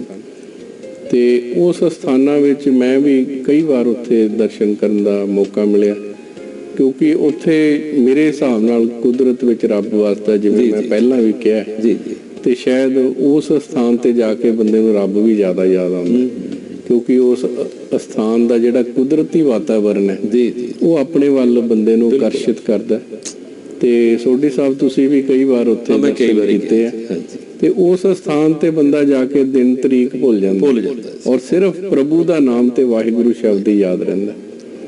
ਤੇ ਮੈਂ ਤਕਰੀਬਨ ਪਹਿਲੀ ਯਾਤਰਾ 14 ਸਾਲ ਦੀ ਉਮਰ ਵਿੱਚ ਕੀਤੀ 1979 ਵਿੱਚ। ਉਸ ਤੋਂ ਬਾਅਦ ਲਗਾਤਾਰ ਹੇਮਕੁੰਟ ਸਾਹਿਬ ਦੇ ਦਰਸ਼ਨ ਕਰਨ ਜਾਂਦਾ ਹੈ। ਤੇ ਪਿਛਲੇ 4-5 ਸਾਲ ਤੋਂ ਮੇਰੇ ਮਨ 'ਚ ਇਹ ਖਿਆਲ ਆਇਆ ਕਿ ਹੇਮਕੁੰਟ ਸਾਹਿਬ ਬਾਰੇ ਇੱਕ ਸਚਿੱਤਰ ਪੁਸਤਕ ਤੇ ਇੱਕ ਡਾਕੂਮੈਂਟਰੀ ਫਿਲਮ ਤਿਆਰ ਕੀਤੀ ਜਾਏ। ਜੀ ਜੀ ਤੇ ਉਸ ਲਈ ਮੈਂ ਪਿਛਲੇ ਤਕਰੀਬਨ 5 ਵਾਰ ਇਸ ਕਾਰਜ ਵਾਸਤੇ ਹੇਮਕੁੰਟ ਸਾਹਿਬ ਗਿਆ ਜੀ। ਤੇ ਸੰਯੋਗ ਨਾਲ ਸਨ 2011 ਵਿੱਚ ਮੇਰੇ ਨਾਲ ਅਸੀਂ ਆਪਣੀ ਕੈਮਰਾ ਟੀਮ ਲੈ ਕੇ ਗਏ ਸੀ ਜੀ। ਤੇ ਅਸੀਂ ਉਸ ਸਥਾਨ ਦੀ ਸ਼ੂਟਿੰਗ ਕੀਤੀ, ਜਿਸ ਵਿੱਚ ਸਿੰਘ ਸਾਹਿਬ ਗਿਆਨੀ ਗੁਰਬਚਨ ਸਿੰਘ ਜੀ, ਜਥੇਦਾਰ ਸ਼੍ਰੀ ਅਕਾਲ ਤਖਤ ਸਾਹਿਬ ਜੀ, ਤੇ ਸਿੰਘ ਸਾਹਿਬ ਗਿਆਨੀ ਇਕਬਾਲ ਸਿੰਘ ਜੀ, ਜਥੇਦਾਰ ਸ਼੍ਰੀ ਪਟਨਾ ਸਾਹਿਬ ਜੀ ਜੀ, ਇਹ ਸਾਡੇ ਜਥੇ ਨੂੰ ਅਗਵਾਈ ਕਰ ਰਹੇ ਸੀ ਜੀ। ਤੇ ਉਸ ਦੌਰਾਨ ਅਸੀਂ ਉਸ ਪਵਿੱਤਰ ਸਥਾਨ ਦੀ ਜਿਹੜੀ ਪੂਰਾ ਇਤਿਹਾਸ ਔਰ ਉਸ ਦਾ ਜਿਹੜਾ ਚਿਤਰਨ ਕਰਕੇ ਲੈ ਜੀ ਜੀ ਜੀ। ਤੇ ਉਹ ਹੁਣ ਹਾਲ ਹੀ ਪਿਛਲੇ ਕੁਝ 2 ਮਹੀਨੇ ਪਹਿਲਾਂ ਪੁਸਤਕ ਰਿਲੀਜ਼ ਕੀਤੀ ਹੈ। ਅੱਛਾ ਜੀ। ਜਿਸ ਦਾ ਨਾਮ ਹੈ ਮਿਸਟਿਕ ਪਿਲਗ੍ਰਿਮੇਜ ਸ਼੍ਰੀ ਹੇਮਕੁੰਟ ਸਾਹਿਬ। ਵਾਹ ਜੀ। ਇਹ 3 ਭਾਸ਼ਾ ਵਿੱਚ ਕਿਤਾਬ ਹੈ। ਅੱਛਾ ਜੀ। ਸਚਿੱਤਰ ਕਿਤਾਬ ਹੈ ਔਰ ਪੁਸਤਕ ਵਿੱਚ ਸਾਰੇ ਯਾਤਰਾ ਦੇ ਦੌਰਾਨ ਔਰ ਜਿੰਨੇ ਵੀ ਸਥਾਨ ਆਉਂਦੇ ਆ ਰਿਸ਼ੀਕੇਸ਼ ਤੋਂ ਲੈ ਕੇ ਉਹਨਾਂ ਦੀਆਂ ਤਸਵੀਰਾਂ ਨੇ ਔਰ ਉੱਥੇ ਜੋ ਵੀ ਰਸਤੇ ਦੇ ਨਜ਼ਾਰੇ ਨੇ ਉਹ ਵੀ ਵਿੱਚ ਦਿਖਾਏ ਗਏ। ਇਹ ਕਿਹਨਾਂ ਵੱਲੋਂ ਰਿਲੀਜ਼ ਕੀਤੀ ਗਈ? ਇਹ ਕਿਤਾਬ ਸਿੰਘ ਸਾਹਿਬ ਗਿਆਨੀ ਗੁਰਬਚਨ ਸਿੰਘ ਜੀ ਨੇ ਉਹਨਾਂ ਨੇ ਕੀਤੀ ਔਰ ਸਿੰਘ ਸਾਹਿਬ ਗਿਆਨੀ ਇਕਬਾਲ ਸਿੰਘ ਪਟਨਾ ਸਾਹਿਬ ਉਹਨਾਂ ਨੇ ਕੀਤੀ ਵੇ। ਕਿਸ ਕੰਪਨੀ ਵਿੱਚ? ਮੈਂ ਸੋਚਦਾ ਵੀ ਜੇ ਕਿਸੇ ਨੇ ਲੈਣੀ ਹੋਵੇ ਤੇ ਉਹਨਾਂ ਨੂੰ ਪਤਾ ਹੋਵੇ ਵੀ ਇਹ ਕਿਤਾਬ ਰਿਸ਼ੀਕੇਸ਼ ਜਿਹੜਾ ਮੁੱਖ ਸਥਾਨ ਹੈ ਟਰਸਟ ਦਾ, ਉੱਥੇ ਰਿਲੀਜ਼ ਹੋਈ ਸੀ। ਅੱਛਾ ਜੀ। ਤੇ ਇਹ ਕਿਤਾਬ ਵੀ ਇਹਨਾਂ ਦੁਕਾਨਾਂ ਤੇ ਜੋ ਮੈਂ ਪਹਿਲਾਂ ਜ਼ਿਕਰ ਕਰ ਚੁੱਕਿਆ ਜੀ ਜੀ, ਉਹਨਾਂ ਤੋਂ ਪ੍ਰਾਪਤ ਕਰ ਸਕਦੇ ਆ ਔਰ 3 ਭਾਸ਼ਾ ਵਿੱਚ ਹੋਣ ਕਰਕੇ ਹਿੰਦੀ, ਪੰਜਾਬੀ ਔਰ ਇੰਗਲਿਸ਼ ਜੀ ਹਰ ਤਰ੍ਹਾਂ ਦਾ ਸਰੋਤਾ ਇਸ ਨੂੰ ਪੜ੍ਹ ਸਕਦਾ। ਔਰ ਵੱਡੀ ਗੱਲ ਹੈ ਇਸ ਕਿਤਾਬ ਦੇ ਨਾਲ ਅਸੀਂ ਇੱਕ ਡਾਕੂਮੈਂਟਰੀ ਫਿਲਮ ਵੀ ਬਣਾਈ ਹੈ। ਅੱਛਾ ਜੀ। ਔਰ ਉਹ ਡਾਕੂਮੈਂਟਰੀ ਫਿਲਮ ਵੀ 3 ਭਾਸ਼ਾ ਵਿੱਚ ਹੈ। ਵਾਹ। ਉਹ ਵੀ ਪੰਜਾਬੀ ਆਪਸ਼ਨਸ ਨੇ ਤੇ DVD ਦੇ ਵਿੱਚ ਆਪਸ਼ਨਸ ਨੇ ਪੰਜਾਬੀ, ਇੰਗਲਿਸ਼ ਜਾਂ ਹਿੰਦੀ ਵਿੱਚ। ਤੁਸੀਂ ਜਿਹੜੀ ਉਹਦੀ ਡਾਕੂਮੈਂਟਰੀ ਦੀ ਕਮੈਂਟਰੀ ਹੈ ਉਹ ਸਿਲੈਕਟ ਕਰ ਸਕਦੇ। ਵਾਹ। ਸੋ ਉਹਦੇ ਵਿੱਚ ਮੈਂ ਹੇਮਕੁੰਟ ਸਾਹਿਬ ਦਾ ਬਣਾਉਣ ਦਾ ਇਤਿਹਾਸ ਤੋਂ ਲੈ ਕੇ ਅੱਛਾ ਵੀ ਕਿਵੇਂ ਬਣਿਆ, ਕਿੱਡਾ ਕੁ ਪਹਿਲਾਂ ਸਥਾਨ ਸੀ, ਕਿਹੜੇ ਲੋਕ ਸਨ ਜਿਹੜੇ ਲੋਕ ਸਨ, ਜਿਵੇਂ ਸੰਤ ਸੋਹਣ ਸਿੰਘ ਟੀਰੀ ਗੜਵਾਲ ਵਾਲੇ ਜਿਨ੍ਹਾਂ ਨੇ ਇਸ ਦੀ ਖੋਜ ਕੀਤੀ। ਫਿਰ ਡਾਕਟਰ ਭਾਈ ਵੀਰ ਸਿੰਘ ਜੀ ਜਿਨ੍ਹਾਂ ਦੀ ਬਹੁਤ ਵੱਡੀ ਸੇਵਾ ਰਹੀ ਹੈ। ਤੇ ਉਸ ਤੋਂ ਬਾਅਦ ਬਾਬਾ ਮੋਦਨ ਸਿੰਘ ਜੀ ਹੋਏ ਆ ਜਿਹੜੇ ਕਿ ਮੁੱਢਲੇ ਟਰਸਟੀ ਔਰ ਪ੍ਰਧਾਨ ਸੀਗੇ। ਤਾਰਾ ਸਿੰਘ ਵੀ ਕੋਈ ਨਰੋਤਮ ਤਾਰਾ ਸਿੰਘ ਪੰਡਿਤ ਤਾਰਾ ਸਿੰਘ ਨਰੋਤਮ ਨੇ ਗੁਰੂ ਤੀਰਥ ਸੰਗ੍ਰਹਿ ਇੱਕ ਕਿਤਾਬ ਲਿਖੀ ਸੀ 1880 ਦੇ ਲਗਭਗ। ਜੀ ਜੀ। ਉਹਦੇ ਵਿੱਚ ਉਹਨਾਂ ਨੇ ਇਸ ਸਥਾਨ ਦਾ ਜ਼ਿਕਰ ਕੀਤਾ ਸੀ। ਤੇ ਉਸ ਕਿਤਾਬ ਤੋਂ ਸੇਧ ਲੈ ਕੇ ਸੰਤ ਸੋਹਣ ਸਿੰਘ ਟੀਰੀ ਗੜਵਾਲ ਵਾਲੇ ਜਿਹੜੇ ਕਿ ਆਰਮੀ ਵਿੱਚ ਗ੍ਰੰਥੀ ਵਜੋਂ ਸੇਵਾ ਕਰਦੇ ਸੀ ਜੀ ਜੀ, ਉਹਨਾਂ ਨੇ ਇਸ ਸਥਾਨ ਦੀ ਖੋਜ ਸ਼ੁਰੂ ਕੀਤੀ। ਤੇ ਉਹਨਾਂ ਨੇ ਬਚਿੱਤਰ ਨਾਟਕ ਦੇ ਵਿੱਚ ਜਿਹੜੀ ਵਾਕ ਆਉਂਦਾ ਹੈ ਜਿਸ ਵਿੱਚ ਉਹਨਾਂ ਨੇ ਜ਼ਿਕਰ ਕੀਤਾ ਗੁਰੂ ਗੋਬਿੰਦ ਸਿੰਘ ਮਹਾਰਾਜ ਨੇ ਜੀ ਕਿ ਇਸ ਤਰ੍ਹਾਂ ਦੀ ਜਗ੍ਹਾ ਹੈ ਜਿੱਥੇ ਮੈਂ ਆਪਣੇ ਪੂਰਬਲੇ ਜਨਮ ਚ ਤਪ ਕੀਤਾ ਜੀ ਜੀ। 7 ਚੋਟੀਆਂ ਨੇ, ਉਹਦੇ ਵਿੱਚ ਇੱਕ ਸੁੰਦਰ ਬਰਫ਼ ਦੀ ਜਿਹੜੀ ਟਕੀ ਹੋਈ ਚੋਟੀਆਂ ਦੇ ਵਿੱਚ ਇੱਕ ਝੀਲ ਹੈ ਜੀ। ਤੇ ਝੀਲ ਦੇ ਕੰਢੇ ਬਹਿ ਕੇ ਮੈਂ ਤਪ ਕੀਤਾ। ਉਸ ਨੂੰ ਦਿਸ਼ਾ ਨਿਰਦੇਸ਼ ਮੰਨ ਕੇ ਜੀ ਸੰਤ ਸੋਹਣ ਸਿੰਘ ਉਹਨਾਂ ਨੇ 1932 ਵਿੱਚ ਖੋਜ ਕੀਤੀ ਔਰ 1934 ਵਿੱਚ ਉਹਨਾਂ ਦਾ ਮਨ ਬਣਿਆ ਕਿ ਇੱਥੇ ਇੱਕ ਗੁਰਦੁਆਰਾ ਬਣਾਇਆ ਜਾਵੇ। ਅੱਛਾ ਜੀ ਜੀ ਤੇ ਉਸ ਵੇਲੇ 1936 ਵਿੱਚ ਉੱਥੇ ਇੱਕ 8x8 ਦਾ ਕਮਰਾ ਤਿਆਰ ਹੋਇਆ ਹਾਂਜੀ ਉੱਪਰ ਹੇਮਕੁੰਟ ਸਾਹਿਬ। ਤੇ ਉਸ ਸੇਵਾ ਵਿੱਚ ਭਾਈ ਵੀਰ ਸਿੰਘ ਉਹਨਾਂ ਨੇ ਆਪਣੇ ਕੋਲੋਂ 2000 ਰੁਪਈਆ ਜੀ ਗੁਰੂ ਗ੍ਰੰਥ ਸਾਹਿਬ ਮਹਾਰਾਜ ਦਾ ਸਰੂਪ ਔਰ ਇੱਕ ਟੈਂਟ ਦਿੱਤਾ ਕਿ ਤੁਸੀਂ ਜਾ ਕੇ ਉੱਥੇ ਗੁਰਦੁਆਰਾ ਸਥਾਪਿਤ ਕਰੋ। ਉਸ ਤੋਂ ਬਾਅਦ ਫਿਰ ਹੌਲੀ ਹੌਲੀ ਜੱਥੇ ਆਣੇ ਸ਼ੁਰੂ ਹੋਏ ਤੇ ਉਹਦੇ ਵਿੱਚ ਕਾਨਪੁਰ ਤੋਂ ਸਰਦਾਰ ਸ਼ਮਸ਼ੇਰ ਸਿੰਘ ਜੀ ਹਾਂਜੀ ਉਹਨਾਂ ਦੀ ਬੜੀ ਵੱਡੀ ਦੇਣ ਹੈ। ਜੀ ਜੀ ਉਹ ਟਰਸਟੀ ਵੀ ਰਹੇ ਇਸ ਸੈਕਟਰੀ ਔਰ ਟਰਸਟੀ ਰਹੇ ਜਿਨ੍ਹਾਂ ਨੇ ਜੱਥੇ ਲਿਆਣੇ ਸ਼ੁਰੂ ਕੀਤੇ ਜੀ ਤੇ ਹੌਲੀ ਹੌਲੀ ਬਾਬਾ ਗੁਰਮੁਖ ਸਿੰਘ ਜੀ ਸਰਦਾਰ ਸ਼ਮਸ਼ੇਰ ਸਿੰਘ ਜੀ ਕਾਨਪੁਰ ਵਾਲੇ ਜੀ ਜਿਨ੍ਹਾਂ ਦਾ ਮੈਂ ਜ਼ਿਕਰ ਕੀਤਾ ਤੇ ਸਰਦਾਰ ਗੁਰਬਖਸ਼ ਸਿੰਘ ਜੀ ਰਿਸ਼ੀਕੇਸ਼ ਤੋਂ ਅੱਛਾ ਇਹ ਮੁੱਢਲੇ ਟਰਸਟੀਆਂ ਦੇ ਯਤਨ ਨਾਲ ਤੇ ਇਹ ਫਿਰ ਯਾਤਰਾ ਹੌਲੀ ਹੌਲੀ ਵੱਧਦੀ ਗਈ ਔਰ ਇੱਥੇ ਮੈਂ ਦੱਸਣਾ ਚਾਹਾਂਗਾ ਕਿ ਪਿਛਲੇ 2012 ਵਿੱਚ ਲਗਭਗ 5 ਲੱਖ ਸਿੱਖ ਸ਼ਰਧਾਲੂ ਉੱਥੇ ਯਾਤਰਾ ਕਰਕੇ ਆਏ ਨੇ। ਅੱਛਾ ਤੁਸੀਂ ਆਪਣੀ ਪੁਸਤਕ ਵਿੱਚ ਸਾਰਾ ਹਾਲ ਲਿਖਿਆ ਸਰੋਤਿਆਂ ਦੀ ਜਾਣਕਾਰੀ ਲਈ ਵੀ ਜਦੋਂ ਉੱਥੇ ਪਹਿਲਾਂ ਦਰਬਾਰ ਸਾਹਿਬ ਬਣਾਇਆ ਕਿਉਂਕਿ ਬਹੁਤ ਉੱਚਾ ਆ ਬੜੀ ਕਠਿਨ ਜਗ੍ਹਾ ਆ ਰਸਤਾ ਵੀ ਨਹੀਂ ਤੇ ਕਿੰਨੀਆਂ ਕੁ ਮੁਸ਼ਕਲਾਂ ਉੱਥੇ ਆਈਆਂ ਹੋਣਗੀਆਂ ਉਹਨੂੰ ਤਿਆਰ ਕਰਨ ਵਾਸਤੇ ਅਸਥਾਨ ਬਣਾਉਣ ਵਾਸਤੇ। 1956 ਵਿੱਚ ਇੱਕ ਮੈਂ ਅੰਕੜੇ ਵੀ ਦੱਸਣਾ ਚਾਹਾਂਗਾ ਕਿ ਪੂਰੇ ਸਾਲ ਵਿੱਚ ਤਕਰੀਬਨ 1300 ਬੰਦਾ ਯਾਤਰਾ ਕਰਕੇ ਗਿਆ ਸਿਰਫ 1300। ਉਦੋਂ ਇੱਕ ਕਮਰਾ ਸੀਗਾ ਜੀ ਜੀ ਤੇ ਹੁਣ ਜਿਵੇਂ ਮੈਂ ਦੱਸਿਆ 5 ਲੱਖ ਯਾਤਰੀ ਪਿਛਲੇ ਸਾਲ 2012 ਚ ਜਾ ਕੇ ਆਏ। ਅੱਛਾ ਅੱਛਾ ਤੇ ਟਰਸਟ ਨੇ 1968 ਵਿੱਚ ਇਹ ਫੈਸਲਾ ਲਿਆ ਕਿ ਹੁਣ ਸੰਗਤ ਇੱਥੇ ਵੱਧ ਆਉਣ ਲੱਗੀ ਹੈ ਤੇ ਉਹਨਾਂ ਨੇ ਫੌਜ ਵਿੱਚ ਜਨਰਲ ਹਰਕੀਰਤ ਸਿੰਘ ਸੀ। ਅੱਛਾ ਜੀ ਉਹਨਾਂ ਦੀ ਮਦਦ ਨਾਲ ਇੱਕ ਆਰਕੀਟੈਕਟ ਸਰਦਾਰ ਮਨਮੋਹਨ ਸਿੰਘ ਸਿਆਲੀ ਅੱਛਾ ਜੀ ਜਿਹੜੇ ਕਿ ਮਿਲਟਰੀ ਵਿੱਚ ਹੀ ਆਰਕੀਟੈਕਟ ਸਨ ਉਹਨਾਂ ਦੇ ਸਹਿਯੋਗ ਨਾਲ ਇੱਕ ਵਿਲੱਖਣ ਤਰ੍ਹਾਂ ਦੀ ਇਮਾਰਤ ਬਣਾਉਣ ਦਾ ਉੱਥੇ ਪਲਾਨ ਬਣਾਇਆ ਜੀ ਔਰ ਉਹ ਜਿਹੜੀ 5 ਕੋਨੀ ਇਮਾਰਤ ਹੈ ਉਹ ਦੁਨੀਆ ਵਿੱਚ ਮੇਰਾ ਖਿਆਲ ਸਭ ਧਰਮਾਂ ਨਾਲੋਂ ਉਚਾਈ ਤੇ ਜੇ ਕੋਈ ਧਾਰਮਿਕ ਸਥਾਨ ਹੈ ਉਹ ਸ਼੍ਰੀ ਹੇਮਕੁੰਟ ਸਾਹਿਬ ਹੈ।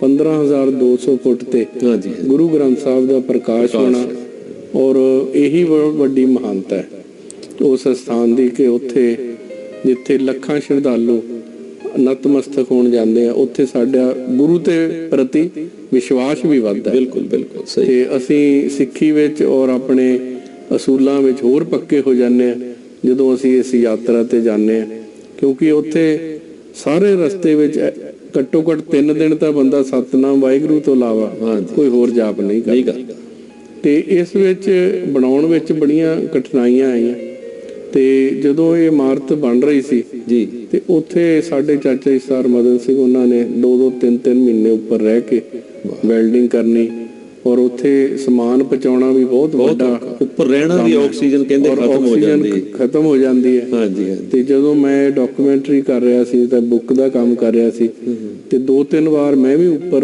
ਰਾਤ ਰਿਹਾ ਤੇ ਰਾਤ ਵੇਲੇ ਤਕਲੀਫ ਵੀ ਹੋ ਜਾਂਦੀ ਸੀ ਸਾਹ ਦੀ ਵੀ ਤਕਲੀਫ ਹੁੰਦੀ ਹੈ ਪਰ ਉੱਥੇ ਇਹ ਹੈ ਕਿ ਉਸ ਜਗ੍ਹਾ ਦੀ ਇੱਕ ਆਪਣੀ ਅਦਭੁਤ ਔਰ ਚਮਤਕਾਰੀ ਬਿਲਕੁਲ ਜਿਹੜੀ ਉਹਦੀ ਖਿੱਚ ਹੈ ਜੀ ਜੀ ਤੇ ਉਹ ਬੰਦੇ ਨੂੰ ਕਾਇਮ ਰੱਖਦੀ ਹੈ ਤੇ ਬਹੁਤ ਲੋਕਾਂ ਦੀ ਸ਼ਰਧਾ ਹੈ ਬਿਲਕੁਲ।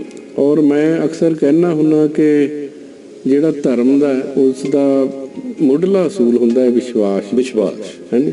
ਜੇ ਤੁਸੀਂ ਵਿਸ਼ਵਾਸ ਕਰੋ ਤਾਂ ਪੱਥਰ ਵਿੱਚ ਵੀ ਰੱਬ ਹੈ। ਬਿਲਕੁਲ ਜਿਵੇਂ ਆਪਾਂ ਗੁਰਬਾਣੀ ਵਿੱਚ ਵੀ ਪੜ੍ਹਦੇ ਹਾਂ ਭਗਤ ਧੰਨਾ ਜੀ ਨੇ ਇੱਕ ਪੱਥਰ ਚੋਂ ਰੱਬ ਪ੍ਰਗਟ ਕਰ ਲਿਆ ਸੀ ਤੇ ਇਹ ਤਾਂ ਵਿਸ਼ਵਾਸ ਦੀ ਗੱਲ ਹੈ। ਭਰੋਸੇ ਦੀਆਂ ਗੱਲਾਂ ਨੇ ਭਰੋਸਾ ਰੱਖ ਕੇ ਟੁਰੋ ਆਨੰਦ ਵੀ ਤਾਂ ਹੀ ਆਉਂਦਾ। ਬਿਲਕੁਲ ਹੇਮਕੁੰਟ ਸਾਹਿਬ ਦੀ ਯਾਤਰਾ ਆਪਣੇ ਆਪ 'ਚ ਇੱਕ ਵਿਲੱਖਣ ਯਾਤਰਾ ਹੈ ਔਰ ਉਸ ਨੂੰ ਔਰ ਬੜੇ ਚਿਰਾਂ ਤੋਂ ਮੇਰੇ ਮਨ 'ਚ ਇਹ ਸੀਗਾ ਕਿ ਇਸ ਅਸਥਾਨ ਦੇ ਇਹ ਇੱਕ ਡਾਕੂਮੈਂਟਰੀ ਤਿਆਰ ਕੀਤੀ ਜਾਵੇ ਜਿਸ ਵਿੱਚ ਜਿੱਥੇ ਇੱਥੇ ਦਾ ਸੰਖੇਪ ਵਰਣਨ ਹੋਵੇ ਤੇ ਉਸ ਮਹਾਨ ਜਿਹੜੇ ਕੰਟਰੀਬਿਊਟਰਸ ਨੇ ਉਹਨਾਂ ਦਾ ਵੀ ਜ਼ਿਕਰ ਜ਼ਰੂਰ ਆਉਣਾ ਚਾਹੀਦਾ ਜਿਨ੍ਹਾਂ ਨੇ ਐਡੀ ਵੱਡੀ ਸੇਵਾ ਕੀਤੀ। ਬਿਲਕੁਲ ਤੇ ਇਸ ਡਾਕੂਮੈਂਟਰੀ ਵਿੱਚ ਅਸੀਂ ਜਿਹੜੇ ਉਹਦੇ ਕੁਝ ਅੰਸ਼ ਦਿਖਾਣਾ ਵੀ ਚਾਹਾਂਗੇ ਦਰਸ਼ਕਾਂ ਨੂੰ ਦਿਖਾਉਂਦੇ ਹਾਂ। ਆਓ ਆਪਾਂ ਦੇਖਦੇ ਹਾਂ ਜੀ। परमात्मा द्वारा सिरजी गई ਇਸ ਸ੍ਰਿਸ਼ਟੀ ਵਿੱਚ ਅਨੇਕ ਧਰਮ ਹਨ ਅਤੇ ਸਭ ਦਾ ਉਦੇਸ਼ ਇੱਕੋ ਹੀ ਹੈ, ਉਸ ਪਰਮ ਪਿਤਾ ਪਰਮਾਤਮਾ ਦੀ ਪ੍ਰਾਪਤੀ ਜਿਸ ਨੇ ਸ੍ਰਿਸ਼ਟੀ ਦੀ ਰਚਨਾ ਕੀਤੀ। ਕਿਸੇ ਵੀ ਧਰਮ ਦਾ ਆਰੰਭ ਉਸ ਪਰਮਾਤਮਾ ਤੇ ਵਿਸ਼ਵਾਸ ਤੋਂ ਹੀ ਹੁੰਦਾ ਹੈ। ਇੱਥੇ ਤਰਕ ਦੀ ਕੋਈ ਥਾਂ ਨਹੀਂ ਹੈ। ਸ਼ਾਇਦ ਇਸੇ ਲਈ ਉਸ ਕਾਦਰ ਨੇ ਅਜਿਹੇ ਸਥਾਨਾਂ ਦੀ ਰਚਨਾ ਕੀਤੀ ਹੈ ਜਿੱਥੇ ਉਹ ਆਪਣੀ ਹੋਂਦ ਦਾ ਅਹਿਸਾਸ ਕਰਵਾਉਂਦਾ ਹੈ। ਅਜਿਹਾ ਜਾਪਦਾ ਹੈ ਕਿ ਜਿਵੇਂ ਇਹਨਾਂ ਸਥਾਨਾਂ ਤੇ ਉਹ ਆਪ ਬਿਰਾਜਮਾਨ ਹੋਵੇ ਅਤੇ ਆਪਣੇ ਭਗਤਾਂ ਤੇ ਅੰਮ੍ਰਿਤ ਵਰਖਾ ਕਰ ਰਿਹਾ ਹੋਵੇ। ਦੇਵੀ ਅਹਿਸਾਸਾਂ ਨਾਲ ਭਰਪੂਰ ਇਹਨਾਂ ਤੀਰਥ ਸਥਾਨਾਂ ਤੱਕ ਪਹੁੰਚਣ ਦੇ ਮਾਰਗ ਉਨੇ ਹੀ ਔਖੇ ਅਤੇ ਚੁਣੌਤੀਆਂ ਭਰਪੂਰ ਹਨ।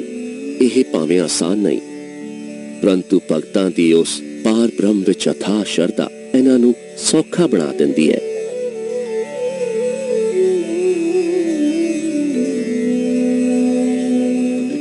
ਅਜਿਹੀ ਹੀ ਇੱਕ ਦੁਰਲਭ ਅਤੇ ਅਲੌਕਿਕ ਸੁੰਦਰਤਾ ਦੀ ਮਿਸਾਲ ਗੁਰੂ ਧਾਮ ਹੈ ਸ਼੍ਰੀ ਹੇਮਕੁੰਟ ਸਾਹਿਬ, ਜੋ ਭਾਰਤ ਦੇ ਇੱਕ ਪਹਾੜੀ ਰਾਜ ਉੱਤਰਾਖੰਡ ਵਿੱਚ ਸਥਿਤ ਹੈ।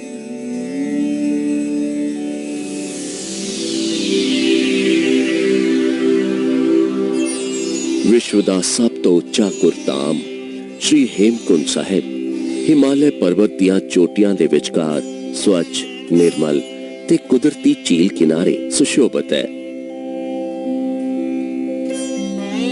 ਸਿੱਖਾਂ ਦੇ 10ਵੇਂ ਗੁਰੂ ਸ਼੍ਰੀ ਗੁਰੂ ਗੋਬਿੰਦ ਸਿੰਘ ਜੀ ਨੂੰ ਸਮਰਪਿਤ ਇਸ ਤੀਰਥ ਸਥਾਨ ਤੇ ਖੂਬਸੂਰਤੀ, ਸ਼ਾਂਤੀ ਅਤੇ ਆਸਥਾ ਦਾ ਅਦਭੁਤ ਸੰਗਮ ਵੇਖਣ ਨੂੰ ਮਿਲਦਾ ਹੈ। ਇੱਥੋਂ ਦਾ ਹਰ ਨਜ਼ਾਰਾ, ਹਰ ਦ੍ਰਿਸ਼ ਅਦਭੁਤ ਸੁੰਦਰਤਾ ਦੀ ਇੱਕ ਮਿਸਾਲ ਹੈ।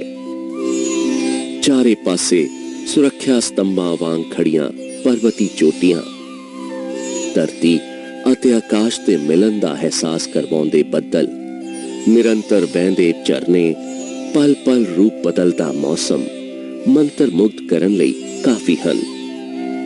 ਸ਼੍ਰੀ ਹੇਮਕੁੰਟ ਸਾਹਿਬ 15,200 ਫੁੱਟ ਦੀ ਉਚਾਈ ਤੇ ਸਥਿਤ ਹੈ। ਇਹ ਗੁਰਧਾਮ ਪਰਬਤੀ ਚੋਟੀਆਂ ਦੇ ਵਿਚਕਾਰ ਬ੍ਰਹਮ ਕਮਲ ਦੀ ਤਰ੍ਹਾਂ ਸੁਸ਼ੋਭਿਤ ਹੈ। ਇਸ ਅਦਭੁਤ ਗੁਰਧਾਮ ਦੀ ਅਲੌਕਿਕ ਸੁੰਦਰਤਾ ਵਿੱਚੋਂ ਝਲਕਦੀ ਹੈ ਸਿੱਖਾਂ ਦੀ ਗੁਰੂ ਦੇ ਪ੍ਰਤੀ ਅਥਾਹ ਸ਼ਰਧਾ ਅਤੇ ਸਮਰਪਣ। ਇਸ ਵਿਲੱਖਣ ਗੁਰਧਾਮ ਦੀ ਤਰ੍ਹਾਂ ਹੀ ਵਿਲੱਖਣ ਹੈ ਸਿੱਖ ਧਰਮ ਅਤੇ ਸਿੱਖਾਂ ਦੀ ਆਸਥਾ। ਬਹੁਤ ਆਨੰਦ ਆਇਆ ਦੇਖ ਕੇ। ਇੰਝ ਹੀ ਲੱਗਦਾ ਸੀ ਵੀ ਸੁਰਤ ਕਰਕੇ ਸ੍ਰੀ ਹੇਮਕੁੰਟ ਸਾਹਿਬ ਅਸੀਂ ਪਹੁੰਚ ਗਏ ਹਾਂ। ਮੈਂ ਬੇਨਤੀ ਕਰਾਂ ਵੀ ਸੰਗਤਾਂ ਦੇ ਮਨਾਂ 'ਚ ਬਹੁਤ ਖਿਆਲ ਨੇ ਵੀ ਹੁਣ ਪਿੱਛੇ ਜਿਹੜੀ ਅਣਹੋਣੀ ਘਟਨਾ ਵਾਪਰੀ, ਬਹੁਤ ਸਾਰਾ ਨੁਕਸਾਨ ਹੋ ਗਿਆ। ਕਿੰਨਾ ਕੁ ਨੁਕਸਾਨ ਹੋ ਗਿਆ, ਹੁਣ ਉੱਥੇ ਕਿਹੋ ਜਿਹਾ ਮਾਹੌਲ ਹੈ, ਇਹਦੇ ਤੇ ਵੀ ਤੁਸੀਂ ਜ਼ਰੂਰ ਚਾਨਣਾ ਪਾਓ। ਜਿਹੜਾ ਕਿ ਜੂਨ 17 ਨੂੰ ਉੱਥੇ ਵਾਕਿਆ ਹੋਇਆ, ਕੁਦਰਤੀ ਕਰੋਪੀ ਹੋਈ ਹੈ ਜੀ ਜੀ, ਤੇ ਉੱਥੇ ਬਹੁਤ ਭਾਰੀ ਨੁਕਸਾਨ ਹੋਇਆ, ਖਾਸ ਕਰ ਗੁਰਦੁਆਰਾ ਗੋਬਿੰਦ ਘਾਟ ਵਿੱਚ ਜੀ, ਜਿਹੜਾ ਕਿ ਪਹਿਲਾ ਪੜਾਅ ਹੈ ਜੀ। ਤੇ ਪਰ ਇੱਕ ਗੱਲ ਮੈਂ ਪਰਮਾਤਮਾ ਦਾ ਸ਼ੁਕਰ ਕਰਨਾ ਚਾਹੁੰਦਾ ਕਿ ਕੋਈ ਜਾਨੀ ਨੁਕਸਾਨ ਨਹੀਂ ਹੋਇਆ। ਹਾਂ, ਤੇ ਲਗਭਗ 10 ਤੋਂ 15,000 ਸਿੱਖ ਉੱਥੇ ਫਸਿਆ ਹੋਇਆ ਸੀ ਜੀ, ਪਰ ਇੱਕ ਵੀ ਮੌਤ ਨਾ ਹੋਣੀ ਜਾਂ ਬਚਾਅ ਹੋਣਾ ਇਹ ਵੀ ਪਰਮਾਤਮਾ ਦਾ ਰੰਗ ਹੈ। ਬਿਲਕੁਲ ਬਿਲਕੁਲ, ਕਿਉਂਕਿ ਬਿਲਡਿੰਗਾਂ ਤਾਂ ਫੇਰ ਬਣ ਸਕਦੀਆਂ ਤੇ ਇਨਸਾਨੀ ਜਿਹੜਾ ਨੁਕਸਾਨ ਨਾ ਹੋਣਾ ਇਹ ਬਹੁਤ ਵੱਡੀ ਪਰਮਾਤਮਾ ਦੀ ਖੇਡ ਹੈ। ਗੁਰੂ ਗੋਬਿੰਦ ਸਿੰਘ ਜੀ ਆਪ ਵਿਚਰ ਰਹੇ ਸਨ, ਹੱਥ ਦੇ ਕੇ ਰੱਖਿਆ ਸਾਰਿਆਂ ਨੂੰ, ਛੋਟੇ ਛੋਟੇ ਬੱਚੇ ਸਨ, ਬੀਬੀਆਂ ਸਨ। ਜਿੱਥੋਂ ਤੱਕ ਨੁਕਸਾਨ ਦਾ ਤਲਕ ਹੈ ਤੇ ਜੋ ਸਾਨੂੰ ਉੱਥੋਂ ਰਿਪੋਰਟਸ ਮਿਲੀਆਂ ਨੇ, ਗੁਰਦੁਆਰਾ ਗੋਬਿੰਦ ਘਾਟ ਵਿਖੇ ਜਿਹੜੀ ਇਮਾਰਤਾਂ ਨੇ, ਲੰਗਰ ਦੀ ਇਮਾਰਤ ਹੈ ਜੀ ਤੇ ਨੀਚੇ ਜਨਰੇਟਰ ਰੂਮ ਨੇ, ਉਹ ਪੂਰੀ ਤਰ੍ਹਾਂ ਖਤਮ ਹੋ ਗਏ। ਅੱਛਾ, ਤੇ ਉੱਥੇ ਜਿਹੜੀ ਇੱਕ ਨਵੀਂ ਇਮਾਰਤ 24 ਕਮਰਿਆਂ ਦੀ ਬਣੀ ਸੀ ਉਹ ਵੀ ਬਿਲਕੁਲ ਪਾਣੀ ਨਾਲ ਰੁੜ ਗਈ ਹੈ। ਤੇ ਜਿਹੜੇ ਉੱਥੇ ਪੁਲ ਹੈ, ਜਿਹੜਾ ਕਿ ਕਈ ਦਰਸ਼ਕਾਂ ਨੇ ਵੇਖਿਆ ਹੋਣਾ ਕਿ ਜਿਹੜੇ ਯਾਤਰਾ ਕਰਕੇ ਆਏ ਆ, ਕਿ ਜਿਹੜਾ ਉਹ ਪੁਲ ਪਾਰ ਕਰਕੇ ਅਸੀਂ ਗੋਬਿੰਦ ਘਾਟ ਤੋਂ ਪੈਦਲ ਯਾਤਰਾ ਸ਼ੁਰੂ ਕਰਦੇ ਆ, ਉਹ ਪੁਲ ਬਿਲਕੁਲ ਹੀ ਖਤਮ ਹੋ ਗਿਆ, ਉਹ ਪਾਣੀ 'ਚ ਰੁੜ ਗਿਆ। ਤੁਸੀਂ ਅੰਦਾਜ਼ਾ ਲਾ ਲਓ ਕਿ 40-50 ਫੁੱਟ ਉੱਚਾ ਪਾਣੀ ਆ ਗਿਆ। ਤੇ ਜਿੱਥੇ ਪ੍ਰਕਾਸ਼ ਸਥਾਨ ਹੈ ਉੱਥੇ ਗੁਰੂ ਗ੍ਰੰਥ ਸਾਹਿਬ ਦੇ ਸਰੂਪ ਜਦੋਂ ਉਹਨਾਂ ਨੂੰ ਇਹ ਪਤਾ ਲੱਗਾ, ਉਹਨਾਂ ਨੇ ਫਿਰ ਉੱਪਰਲੇ ਕਮਰਿਆਂ ਵਿੱਚ ਪ੍ਰਕਾਸ਼ ਕਰ ਲਏ ਸਨ ਤੇ ਗੁਰੂ ਗ੍ਰੰਥ ਸਾਹਿਬ ਸੁਰੱਖਿਅਤ ਸਨ। ਤੇ ਉਸ ਤੋਂ ਬਾਅਦ ਉਹਨਾਂ ਨੂੰ ਜੋਸ਼ੀ ਮੱਠ ਲੈ ਕੇ ਗਏ ਹੈਲੀਕਾਪਟਰ 'ਚ, ਤੇ ਉਹ ਉਹਨਾਂ ਨੇ ਜਿਹੜੇ ਉੱਥੇ ਦੇ ਸੇਵਾਦਾਰਾਂ ਨੇ ਬੜੀ ਤਨਦੇਹੀ ਨਾਲ ਉੱਥੇ ਮੌਕਾ ਸੰਭਾਲਿਆ। ਤੇ ਇੱਥੇ ਮੈਂ ਇਹ ਵੀ ਜ਼ਿਕਰ ਕਰਨਾ ਚਾਹੁੰਦਾ ਕਿ ਜਿਹੜੀ ਉੱਥੇ ਸੇਵਾ ਹੋਈ ਹੈ ਜੀ ਤੇ ਉਤਸ਼ਾਹ ਨਾਲ ਲੋਕਾਂ ਨੂੰ ਕੱਢਣ ਦਾ ਉਪਰਾਲਾ ਹੋਇਆ, ਉਹਦੇ ਵਿੱਚ ਸਭ ਤੋਂ ਵੱਡਾ ਰੋਲ ਭਾਰਤੀ ਸੈਨਾ ਦਾ ਹੈ। ਭਾਰਤੀ ਸੈਨਾ ਜਿਨ੍ਹਾਂ ਨੇ ਨਿਸ਼ਕਾਮ ਹੋ ਕੇ ਜੀ ਔਰ ਪੂਰੇ ਉੱਤਰਾਖੰਡ ਵਿੱਚ ਜੋ ਭੂਚਾਲ ਆਇਆ ਜਾਂ ਪਾਣੀ ਦਾ ਕਹਿਰ ਆਇਆ, ਉਹਦੇ ਵਿੱਚ ਉਹਨਾਂ ਨੇ ਬਹੁਤ ਤਨਦੇਹੀ ਨਾਲ ਕੰਮ ਕੀਤਾ। ਕੇਦਾਰਨਾਥ ਵਿਖੇ ਤੁਸੀਂ ਦੇਖੋ ਹਜ਼ਾਰਾਂ ਬੰਦੇ ਮਰੇ ਨੇ ਜਿਨ੍ਹਾਂ ਦਾ ਕੋਈ ਹਲੇ ਵੇਰਵਾ ਨਹੀਂ ਆ ਸਕਿਆ। ਜੀ ਜੀ ਤੇ ਇਹ ਆ ਕਿ ਇਹ ਯਾਤਰਾ ਨਾਲ ਖਲਲ ਤਾਂ ਪਈ ਹੈ, ਪਰ ਪ੍ਰਮਾਤਮਾ ਦੇ ਆਪਣੇ ਰੰਗ ਨੇ। ਬਿਲਕੁਲ ਬਿਲਕੁਲ। ਤੇ ਟਰਸਟ ਨੇ ਪਿੱਛੇ ਜੇ ਫੈਸਲੇ ਲਏ ਨੇ ਕਿ ਅਸੀਂ ਜਲਦ ਤੋਂ ਜਲਦ ਯਤਨ ਕਰਾਂਗੇ ਕਿ ਹੋ ਸਕੇ ਤਾਂ ਸਤੰਬਰ ਵਿੱਚ ਜਾਂ ਅਗਲੇ ਸਾਲ ਤੋਂ ਯਾਤਰਾ ਨਿਰੰਤਰ ਚਾਲੂ ਹੋ ਸਕੇ। ਜੀ ਜੀ ਉਹਦੇ ਲਈ ਜਿਹੜੀ ਸਟੇਟ ਗਵਰਨਮੈਂਟ ਉਹਦੀ ਹੈਲਪ ਲਈ ਜਾ ਰਹੀ ਹੈ। ਗੁਰਦੁਆਰਾ ਗੋਬਿੰਦ ਘਾਟ ਜਿਹੜਾ ਕਿ ਦਰਿਆ ਦੇ ਕੰਢੇ ਤੇ ਜੀ, ਉਹ ਹਮੇਸ਼ਾ ਖਤਰੇ ਦੇ ਏਰੀਏ 'ਚ ਰਹੇਗਾ, ਤੇ ਇਸ ਲਈ ਇੱਕ ਹੋਰ ਸਥਾਨ ਬਣਾਉਣ ਦਾ ਵੀ ਯਤਨ ਹੋ ਰਿਹਾ ਤਾਂ ਕਿ ਇੱਕ ਪੜਾਅ ਜਿਹੜਾ ਹੈ ਉਹ ਸੁਰੱਖਿਅਤ ਥਾਂ ਤੇ ਬਣਾਇਆ ਜਾ ਸਕੇ। ਜੀ ਜੀ। ਤੋ ਇਸ ਤਰ੍ਹਾਂ ਦੇ ਯਤਨ ਹੋ ਰਹੇ ਨੇ ਕਿ ਯਾਤਰਾ ਮੁੜ ਤੋਂ ਚਾਲੂ ਹੋ ਸਕੇ। ਬਿਲਕੁਲ। ਤੇ ਅਸੀਂ ਅਰਦਾਸ ਕਰਦੇ ਹਾਂ ਕਿ ਪਰਮਾਤਮਾ ਇਹੋ ਜਿਹਾ ਵਕਤ ਕਦੇ ਨਾ ਲਿਆਵੇ। ਬਿਲਕੁਲ ਸਹੀ ਗੱਲ ਹੈ। ਤੇ ਪਰ ਇਸ ਤੋਂ ਸਾਨੂੰ ਇੱਕ ਸੇਧ ਵੀ ਮਿਲਦੀ ਹੈ ਕਿ ਅਸੀਂ ਜੇ ਕੁਦਰਤ ਨਾਲ ਛੇੜਛਾੜ ਕਰਾਂਗੇ ਜਾਂ ਅਸੀਂ ਕੁਦਰਤ ਨਾਲ ਕੋਈ ਆਪਣਾ ਵਾਤਾਵਰਨ ਨੂੰ ਨਹੀਂ ਸੰਭਾਲਾਂਗੇ ਤਾਂ ਫਿਰ ਪਰਮਾਤਮਾ ਦਾ ਕਹਿਰ ਸਾਨੂੰ ਸਹਿਣਾ ਪੈ ਸਕਦਾ। ਅੱਛਾ, ਹੁਣ ਆਪਾਂ ਗੱਲ ਕਰੀਏ, ਤੁਹਾਡੀਆਂ ਬਹੁਤ ਸਾਰੀਆਂ ਪੁਸਤਕਾਂ ਨੇ, ਹੋਰ ਕਿਹੜੀ ਪੁਸਤਕ ਤੁਸੀਂ ਸੰਗਤਾਂ ਨੂੰ ਦੇ ਰਹੇ ਹੋ? ਇਸ ਤੋਂ ਇਲਾਵਾ ਜਿਹੜੀਆਂ ਅਸੀਂ ਪੁਸਤਕਾਂ ਨੇ, ਜਿਵੇਂ ਹੁਣ ਮੇਰੀ ਰੀਸੈਂਟਲੀ ਇੱਕ ਬੁੱਕ ਰਿਲੀਜ਼ ਹੋਈ ਹੈ ਜਿਸ ਦਾ ਨਾਮ original ideas @rate_of Singh ji ਜੀ। ਉਹਦੇ ਵਿੱਚ ਛੋਟੇ ਛੋਟੇ SMS ਕੋਟੇਸ਼ਨਸ ਨੇ ਜਿਹੜੇ ਅਸੀਂ ਰੋਜ਼ ਸ਼ੇਅਰ ਕਰਦੇ ਹਾਂ ਮੋਬਾਈਲਸ ਤੇ ਜਾਂ ਫੇਸਬੁੱਕ ਰਾਹੀਂ, ਉਹ ਸਾਰਿਆਂ ਨੂੰ ਮੈਂ ਕੰਪਾਈਲ ਕਰਕੇ ਇੱਕ ਬੁੱਕ ਰਿਲੀਜ਼ ਕੀਤੀ ਹੈ ਹਾਲ ਵਿੱਚ। ਤੇ ਇੱਕ ਅਸੀਂ ਆਪਣੇ ਜਿਹੜਾ ਪਬਲਿਸ਼ਿੰਗ ਹਾਊਸ ਹੈ ਉਹਦੇ ਵਿੱਚ ਅਸੀਂ ਇਹ ਫੈਸਲਾ ਲਿਆ ਸੀਗਾ ਕਿ ਅਸੀਂ ਸਿੱਖ ਇਤਿਹਾਸ ਨਾਲ ਸੰਬੰਧਿਤ, ਸਿੱਖ ਵਿਚਾਰ ਨਾਲ ਸੰਬੰਧਿਤ ਔਰ ਸਿੱਖਾਂ ਦੀ ਜਿਹੜੀ ਸਾਡੇ ਐਡਾ ਵੱਡਮੁੱਲਾ ਸਾਡਾ ਗੁਰੂ ਗ੍ਰੰਥ ਸਾਹਿਬ ਦਾ ਔਰ ਸਾਡਾ ਇਤਿਹਾਸ ਹੈ, ਉਸ ਦੇ ਮੁਤਲਕ ਅਸੀਂ ਜੋ ਵੀ ਕੋਈ ਨਵਾਂ ਸਬਜੈਕਟ ਆਉਂਦਾ ਹੈ ਉਹ ਅਸੀਂ ਵਰਲਡ ਲੈਵਲ ਦੀ ਕੋਈ ਪਬਲੀਕੇਸ਼ਨਸ ਕਰਾਂਗੇ। ਉਹਦੇ ਵਿੱਚ ਬਾਹਰਲੇ ਆਥਰਸ ਦੇ ਵਿੱਚ ਵੀ ਅਸੀਂ ਜਿਵੇਂ ਸਿੱਖ ਸਕਸੈਸ ਥਰੂ ਸਪਿਰਚੁਅਲਿਟੀ ਇੱਕ ਕਿਤਾਬ ਲਿਆਂਦੀ, ਉਹ ਸਾਡੇ ਸਰ ਸੁਰਿੰਦਰਜੀਤ ਸਿੰਘ ਪਾਲ ਜਿਹੜੇ ਕਿ chief commissioner income tax retire ਹੋਏ ਆ, ਉਹਨਾਂ ਨੇ ਲਿਖੀ ਸੀ।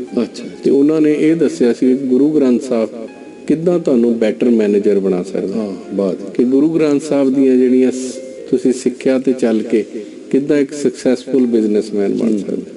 तो उस टाइटल से सक्सेस थ्रू स्पिरिचुअलिटी। इसी तरह ਅਸੀਂ ਇੱਕ ਕਿਤਾਬ ਕੀਤੀ woman liberation through the prism of Sikh faith. ਜਿਵੇਂ ਕਿ ਅਸੀਂ ਜਾਣਦੇ ਹਾਂ ਕਿ ਇਸਤਰੀ ਜਾਤੀ ਦੀ ਹਿੰਦੂ ਸਮਾਜ ਵਿੱਚ ਬੜੀ ਤਰਸਯੋਗ ਹਾਲਤ ਸੀ ਜਿਸ ਨੂੰ ਸਾਡੇ ਗੁਰੂ ਸਾਹਿਬਾਨਾਂ ਨੇ ਬਹੁਤ ਉੱਚਾ ਚੱਕਿਆ ਔਰ ਸਿੱਖ ਧਰਮ ਸ਼ਾਇਦ ਪਹਿਲਾ ਧਰਮ ਹੋਏਗਾ ਜਿਸ ਨੇ ਔਰਤ ਤੇ ਮਰਦ ਨੂੰ ਬਰਾਬਰਤਾ ਦਿੱਤੀ। ਜਿੱਥੇ ਅਸੀਂ ਵੂਮਨ ਲਿਬਰੇਸ਼ਨ ਦੀ ਗੱਲ ਕਰਦੇ ਹਾਂ ਉਸ ਵਿੱਚ ਸ਼ਾਇਦ ਅਮਰੀਕਾ ਵੀ ਸਾਡੇ ਤੋਂ ਪਿੱਛੇ ਰਿਹਾ। ਅਮਰੀਕਾ ਵਿੱਚ ਵੀ ਜਿਹੜੀ ਹੈ ਸਿਵਲ ਰਾਈਟਸ ਨੇ, ਜਿਹੜੀ ਵੋਟਿੰਗ ਰਾਈਟਸ ਹੈ ਉਹ ਪਿਛਲੇ 40-50 ਸਾਲ ਤੋਂ ਹੀ ਹੋਇਆ, ਜਦ ਕਿ ਭਾਰਤ ਵਿੱਚ ਕਿਉਂਕਿ ਸਿੱਖ ਜਿਹੜੇ ਗੁਰੂ ਸਾਹਿਬਾਨ ਦੀ ਸਿੱਖਿਆ ਸੀਗੀ ਤੇ ਉਹ ਜਿਹੜੀ ਜਿਵੇਂ ਸਿੱਖ ਨਾਰੀਆਂ ਹੋਈਆਂ ਉਹ ਸਾਰਿਆਂ ਦਾ ਲਿਖਿਆ ਜੋ ਇੱਕ ਕਿਤਾਬ ਵੂਮਨ ਲਿਬਰੇਸ਼ਨ ਅਸੀਂ ਛਾਪੀ ਜਿਸ ਨੂੰ ਡਾਕਟਰ ਪ੍ਰਭਜੋਤ ਕੌਰ ਉਹਨਾਂ ਨੇ ਲਿਖਿਆ ਜਿਹੜੇ ਪ੍ਰਿੰਸੀਪਲ ਰਹੇ ਹੈ ਗਵਰਨਮੈਂਟ ਕਾਲਜ ਲੁਧਿਆਣਾ। ਤੋਂ ਇਸੇ ਤਰ੍ਹਾਂ ਅਸੀਂ ਇੱਕ ਬਹੁਤ ਹੀ ਵੱਡੀ ਔਰ ਵਿਸ਼ਾਲ ਇੱਕ ਕਿਤਾਬ ਛਾਪੀ ਹੈ।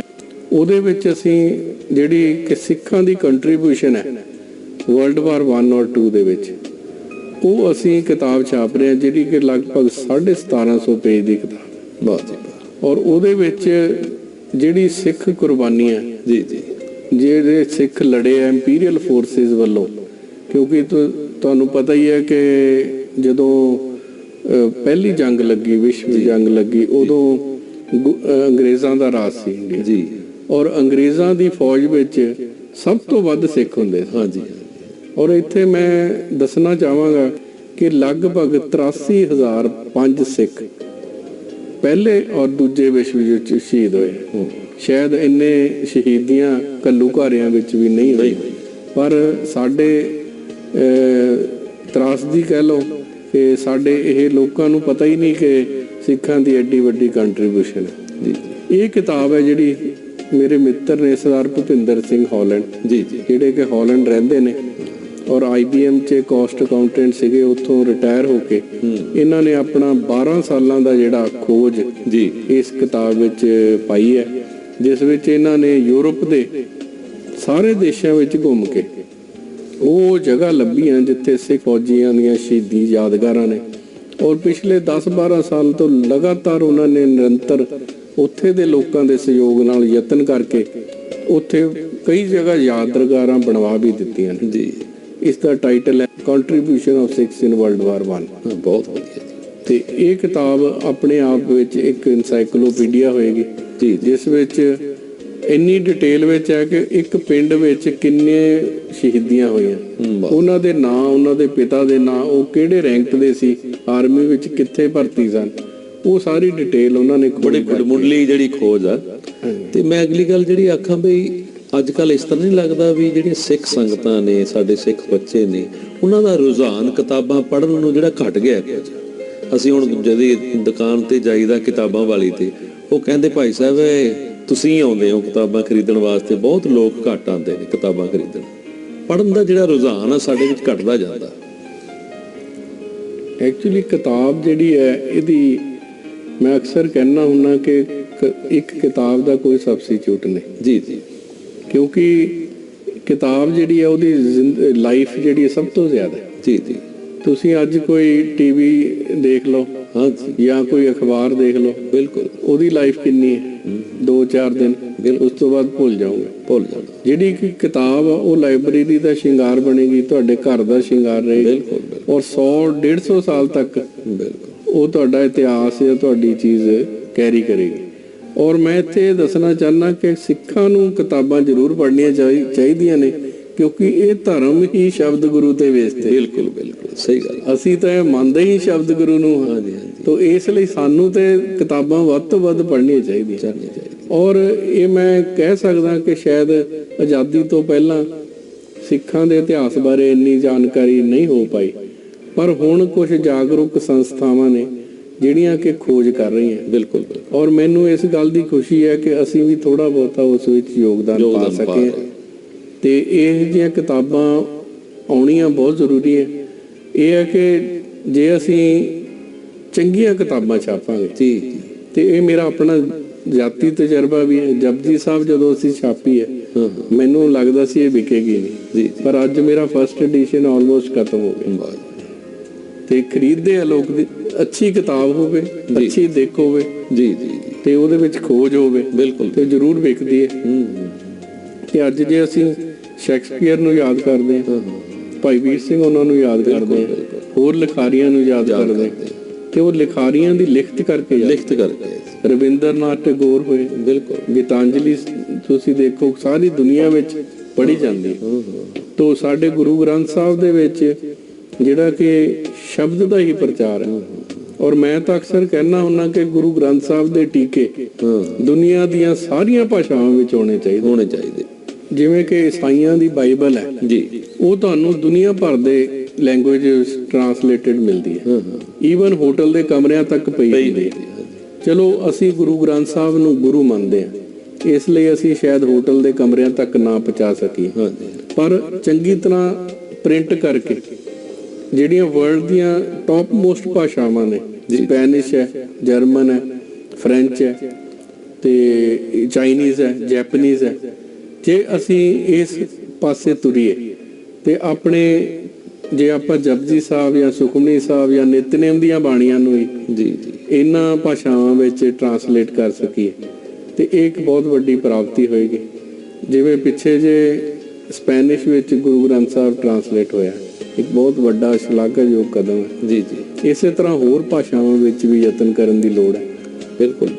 ਤੇ ਜੇ ਅਸੀਂ ਅੱਜ ਕਹੀਏ ਤੇ ਅੱਧੀ ਦੁਨੀਆ ਈਸਾਈ ਹੈ, ਤਾਂ ਉਹ ਇਸੇ ਕਰਕੇ ਹੈ ਕਿ ਬਾਈਬਲ ਜਿਹੜੀ ਹੈ ਬਾਈਬਲ ਉਹ ਹਰ ਜਗ੍ਹਾ ਅਵੇਲੇਬਲ। ਗੱਲਬਾਤ ਤੁਸੀਂ ਸੁਣ ਰਹੇ ਸੀ, ਚੰਗੀ ਲੇਖਣੀ ਹੋਵੇ, ਚੰਗੀ ਖੋਜ ਹੋਵੇ ਤੇ ਸਰੋਤੇ ਉਸ ਕਿਤਾਬ ਨੂੰ ਪੜ੍ਹਦੇ ਨੇ। ਤੇ ਉਹਨਾਂ ਨੇ ਇਹ ਵੀ ਦੱਸਿਆ, ਅੱਜ ਸਾਨੂੰ, ਅਸੀਂ ਸ਼ਬਦ ਦੇ ਪੁਜਾਰੀ ਹਾਂ ਤੇ ਸਾਨੂੰ ਕਿਤਾਬਾਂ, ਪੁਸਤਕਾਂ ਵੱਧ ਤੋਂ ਵੱਧ ਪੜ੍ਹਨੀਆਂ ਚਾਹੀਦੀਆਂ ਨੇ। ਗੱਲਾਂ ਬਾਤਾਂ ਹੋਰ ਵੀ ਨੇ, ਪਰ ਸਮਾਂ ਹੋ ਗਿਆ ਹੈ ਇੱਕ ਛੋਟੇ ਜਿਹੇ ਬ੍ਰੇਕ ਦਾ। ਜਿੱਥੇ ਕੀਰਤਨ ਰੂਹ ਦੀ ਖੁਰਾਕ ਹੈ, ਉੱਥੇ ਇਸ ਨਾਲ ਸਾਨੂੰ ਸਬਰ ਸੰਤੋਖ ਵੀ ਮਿਲਦਾ, ਤੇ ਇੱਕ ਗੁਰਸਿੱਖ ਦਾ ਫਰਜ਼ ਵੀ ਬਣਦਾ ਹੈ ਕਿ ਅਸੀਂ ਆਪਣੇ ਜੀਵਨ ਨੂੰ ਗੁਰਬਾਣੀ ਦੇ ਅਨੁਸਾਰ ਢਾਲੀਏ। ਆਏ ਮਿਲ ਗੁਰਸਿੱਖ, ਆਏ ਮਿਲ।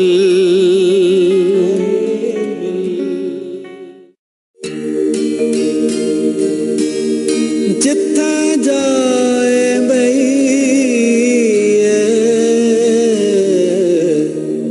ਭਲਾ ਕਈ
ਚੁਕਾਉਂਦੇ ਸਾਂ। ਅੱਜ ਅਸੀਂ ਕੰਨਿਆਦਾਨ ਦਾ ਲਫ਼ਜ਼ ਯੂਜ਼ ਕਰਕੇ ਆਪਣੀ ਕੁੜੀ ਨੂੰ ਕੂੜੇ ਦੀ ਟੋਕਰੀ ਨੂੰਮਾਂ ਬਣਾ ਕੇ ਕਹਿ ਰਹੇ ਹਾਂ, ਦਾਜ ਵੀ ਦਿਆਂਗੇ, ਜ਼ਮੀਨ ਵੀ ਦਿਆਂਗੇ, ਕੈਸ਼ ਵੀ ਦਿਆਂਗੇ, ਸੋਨਾ ਵੀ ਦਿਆਂਗੇ, ਪਰ ਸਾਡੀ ਧੀ ਕੂੜੇ ਦੀ ਟੋਕਰੀ ਲੈ ਜਾਓ।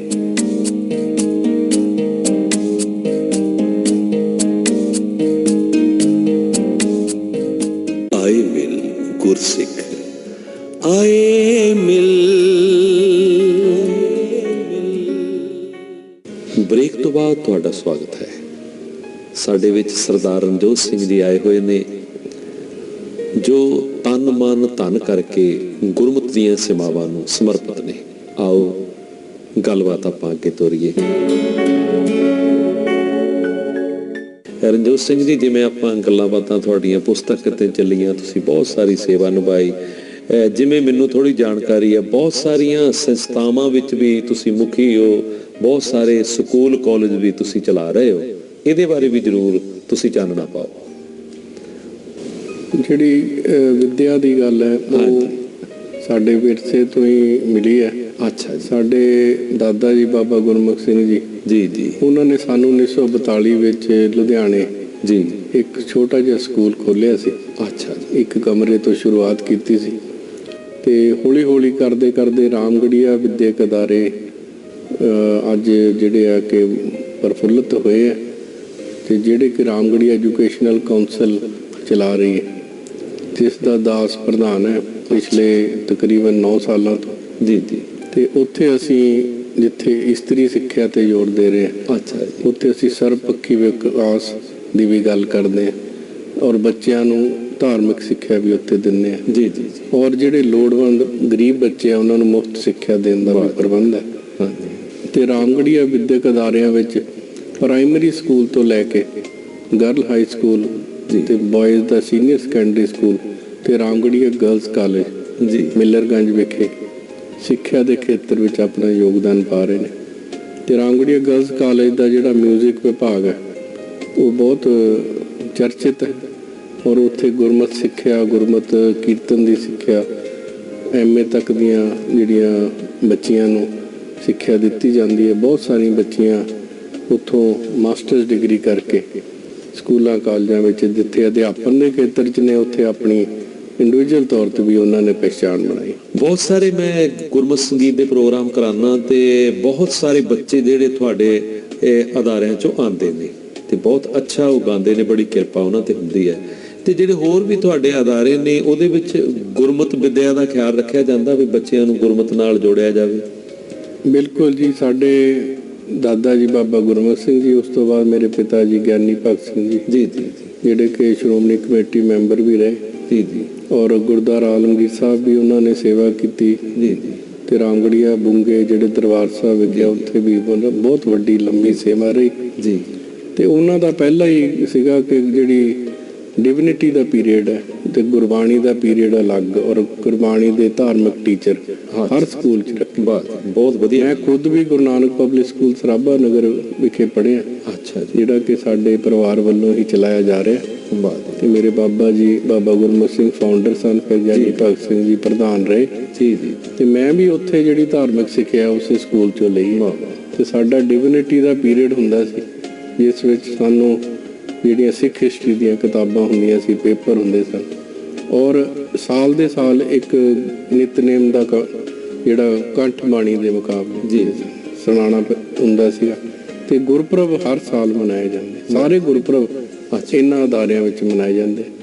ਤੇ ਗੁਰੂ ਨਾਨਕ ਪਬਲਿਕ ਸਕੂਲ ਜਿਹੜਾ ਸਰਾਭਾ ਨਗਰ ਔਰ ਮਾਲਟਾਊਨ ਵਿਖੇ ਆ, ਉੱਥੇ ਸਿੱਖਾਂ ਦੇ ਬੱਚੇ ਜਿੱਥੇ ਸਿੱਖੀ ਤਾਲੀਮ ਲੈਂਦੇ ਆ ਉੱਥੇ ਉੱਚ ਵਿੱਦਿਆ ਹਾਸਲ ਕਰਦੇ, ਪਬਲਿਕ ਸਕੂਲ ਹੈ।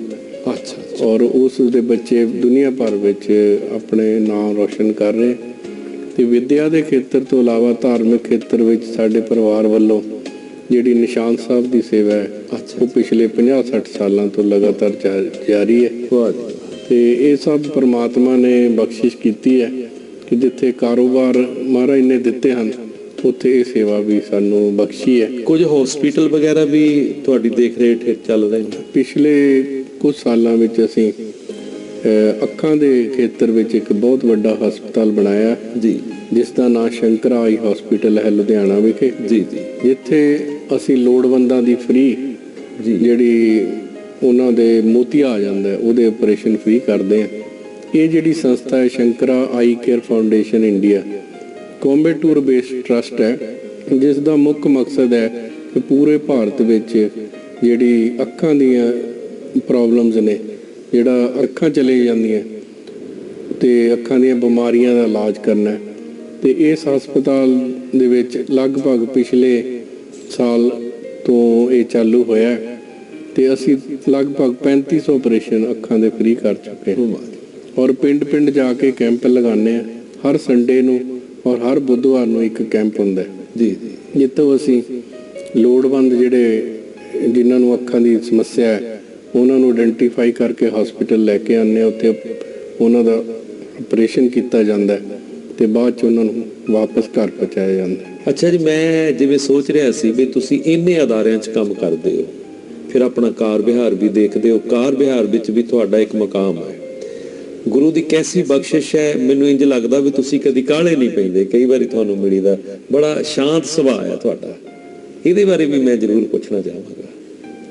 ਐਕਚੁਅਲੀ ਹਰ ਗੁਰਸਿੱਖ ਨੂੰ ਜਿਹੜੀ ਸ਼ਾਂਤੀ ਹੈ ਗੁਰੂ ਦਾ ਸ਼ਬਦ ਵਰਤਦਾ। ਬਿਲਕੁਲ। ਜੇ ਅਸੀਂ ਆਪਣੇ ਗੁਰੂ ਤੇ ਭਰੋਸਾ ਰੱਖਦੇ ਹਾਂ ਔਰ ਗੁਰਬਾਣੀ ਸਾਨੂੰ ਸੇਧ ਦਿੰਦੀ ਹੈ ਜੀ ਜੀ, ਤੇ ਜੇ ਅਸੀਂ ਪੜ੍ਹ ਕੇ ਹੀ ਅਮਲ ਨਹੀਂ ਕਰਨਾ ਜੀ ਜੀ ਤਾਂ ਉਸ ਗੁਰਬਾਣੀ ਨੂੰ ਮੈਂ ਕਹਿੰਦਾ ਪੜ੍ਹਨ ਦਾ ਫਾਇਦਾ ਨਹੀਂ। ਗੁਰਬਾਣੀ ਇੱਕ ਜੀਵਨ ਜਾਚ ਹੈ, ਬਿਲਕੁਲ, ਜਿਹਨੂੰ ਆਪਾਂ ਆਪਣੇ ਜ਼ਿਹਨ ਵਿੱਚ ਜਿੱਥੇ ਗ੍ਰਹਿਣ ਕਰਨਾ ਉਹ ਗੁਣ ਵੀ ਸਾਡੇ ਵਿੱਚ ਆਉਣੇ ਚਾਹੀਦੇ। ਔਰ ਇਹੀ ਨਿਮਾਣਾ ਜਿਹਾ ਯਤਨ ਹੈ ਕਿ ਮੈਂ ਆਪਣੇ ਆਪ ਨੂੰ ਹਰ ਖੇਤਰ ਵਿੱਚ ਸਮਾਂ ਦਿੰਦਾ, ਪਰਿਵਾਰ ਨੂੰ ਵੀ ਪੂਰਾ ਸਮਾਂ ਦਿੰਦਾ, ਕਾਰੋਬਾਰ ਨੂੰ ਵੀ ਪੂਰਾ ਦਿੰਦਾ, ਔਰ ਸਮਾਜਿਕ ਜਿਹੜੇ ਕੰਮ ਹੈ ਉਹਨਾਂ ਵਿੱਚ ਵੀ ਪੂਰਾ ਵੱਧ ਚੜ੍ਹ ਕੇ ਸੇਵਾ ਕਰਨ ਦਾ ਯਤਨ ਕਰਦਾ। ਇਹ ਗੁਰਮਤਿ ਦੇ ਕਾਰਜਾਂ ਲਈ ਭਾਜੀ ਜਿਹੜਾ ਇੰਨਾ ਤੁਹਾਡੇ ਅੰਦਰ ਇੱਕ ਦਰਦ ਰਹਿੰਦਾ, ਇੱਕ ਪਿਆਰ ਰਹਿੰਦਾ, ਮੈਂ ਸੋਚਦਾ ਇਹ ਤੁਹਾਡੀ ਇਕੱਲੀ ਇਸ ਜੀਵਨ ਦੀ ਗੱਲ ਨਹੀਂ, ਪਿੱਛੇ ਪੁਰਖਿਆਂ ਦੀ ਵੀ ਜਿਹੜੀ ਉਹ ਬਖਸ਼ਿਸ਼ ਹੈ, ਉਹ ਕਣ ਹੈਗੇ ਨੇ ਤੁਹਾਡੇ ਬਜ਼ੁਰਗਾਂ ਦੇ ਵੀ ਜਿਹੜੇ ਅੱਜ ਤੁਹਾਡੇ 'ਚ ਵਰਤ ਰਹੇ ਨੇ। ਤੇ ਉਹਨਾਂ ਤੇ ਕੈਸੀ ਬਖਸ਼ਿਸ਼ ਸੀ ਜਿਨ੍ਹਾਂ ਨੇ ਤੁਹਾਨੂੰ ਇਸ ਰਾਹ ਤੋਰਿਆ, ਕਿਉਂਕਿ ਘਰ 'ਚ ਪਿਤਾ ਪੁਰਖੀ ਬਜ਼ੁਰਗ ਇੱਧਰ ਨੂੰ ਤੁਰੇ, ਹੁਣ ਤਾਂ ਹੀ ਬੱਚੇ ਤੁਰਦੇ ਨੇ। ਉਹਨਾਂ ਬਾਰੇ ਵੀ ਤੁਸੀਂ ਜ਼ਰੂਰ ਦੱਸੋ। ਜੀ ਸਾਡੀ ਜਿਹੜੀ ਸਿੱਖੀ ਹੈ ਸਾਡੇ ਪਰਿਵਾਰ ਵਿੱਚ ਜੀ ਤੇ ਪਿਛਲੀ 4 ਪੀੜ੍ਹੀਆਂ ਤੋਂ ਲਗਾਤਾਰ ਪ੍ਰਫੁੱਲਤ ਹੋ ਰਹੀ ਹੈ ਜੀ ਜੀ ਤੇ ਮੇਰੇ ਦਾਦਾ ਜੀ ਬਾਬਾ ਗੁਰਮੁਖ ਸਿੰਘ ਜੀ ਜੀ ਜਿਹੜੇ ਕਿ ਬਹੁਤ ਹੀ ਭਜਨੀਕ ਔਰ ਬੜੇ ਗੁਰਮਤਿ ਦੇ ਧਾਰਨੀ ਸਨ। ਅੱਛਾ ਜੀ। ਤੇ ਉਹਨਾਂ ਨੇ ਇਹ ਬੂਟਾ ਲਾਇਆ ਔਰ ਅਸੀਂ ਅੱਜ ਤੀਜੀ ਪੀੜ੍ਹੀ ਉਸ ਦਾ ਫਲ ਖਾ ਰਹੇ ਹਾਂ। ਵਾਹ ਵਾਹ। ਤੇ ਉਹਨਾਂ ਨੇ ਲੋੜਵੰਦਾਂ ਦੀ ਸਹਾਇਤਾ ਕਰਨੀ, ਗਰੀਬਾਂ ਦੀ ਸਹਾਇਤਾ ਕਰਨੀ ਔਰ ਉਹਨਾਂ ਦਾ ਸਿੱਖ ਸਮਾਜ ਵਿੱਚ ਬੜਾ ਵੱਡਾ ਉਹਨਾਂ ਦਾ ਸਥਾਨ ਉਹਨਾਂ ਨੇ ਜੀ ਬਣਾਇਆ। ਔਰ ਇੱਥੇ ਮੈਂ ਜ਼ਿਕਰ ਕਰਨਾ ਚਾਹੁੰਦਾ ਕਿ ਇੱਕ ਛੋਟੇ ਜਿਹੇ ਪਿੰਡ ਹੇਡੋਂ ਬੇਟ ਤੋਂ ਉੱਠ ਕੇ ਆਏ। ਅੱਛਾ। ਤੇ ਲੋਹਾਰਾ ਲੱਕੜ ਦਾ ਕੰਮ ਕਰਦੇ ਸੀ।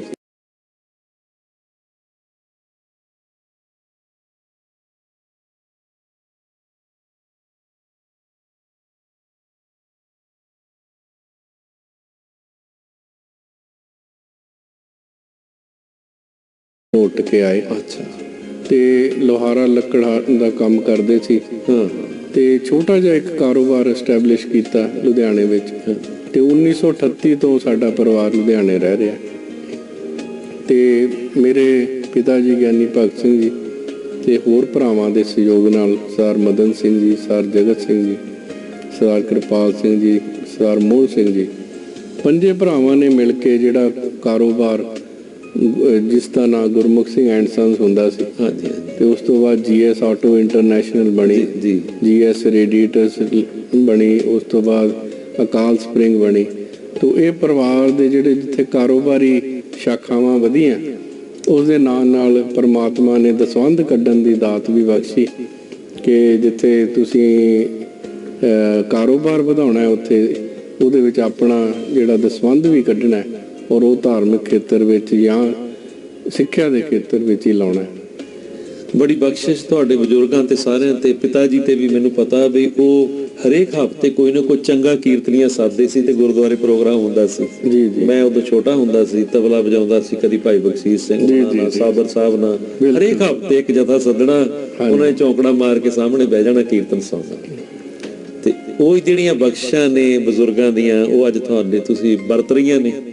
ਮਹਾਰਾਜ ਤੁਹਾਡੇ ਤੋਂ ਸੇਵਾਵਾਂ ਲੈ ਰਿਹਾ ਜੀ। ਇਹ ਕੀਰਤਨ ਦੀ ਰੁਚੀ ਜਿਹੜੀ ਹੈ ਉਹ ਸਾਡੇ ਪਰਿਵਾਰ ਵਿੱਚ ਸ਼ੁਰੂ ਤੋਂ ਹੀ ਹੈ। ਅੱਛਾ ਜੀ। ਤੇ ਮੇਰੇ ਪਿਤਾ ਜੀ ਖੁਦ ਤਬਲਾ ਵਜਾ ਲੈਂਦੇ ਸਨ। ਹਾਂਜੀ ਹਾਂਜੀ। ਔਰ ਉਹਨਾਂ ਨੇ ਗੰਧਰਵ ਸਾਹਿਬ ਜਿਹੜੇ ਲక్ష్మణ ਸਿੰਘ ਗੰਧਰਵ ਉਹਨਾਂ ਤੋਂ ਸੰਗੀਤ ਸਿੱਖਿਆ ਸੀ। ਅੱਛਾ ਜੀ।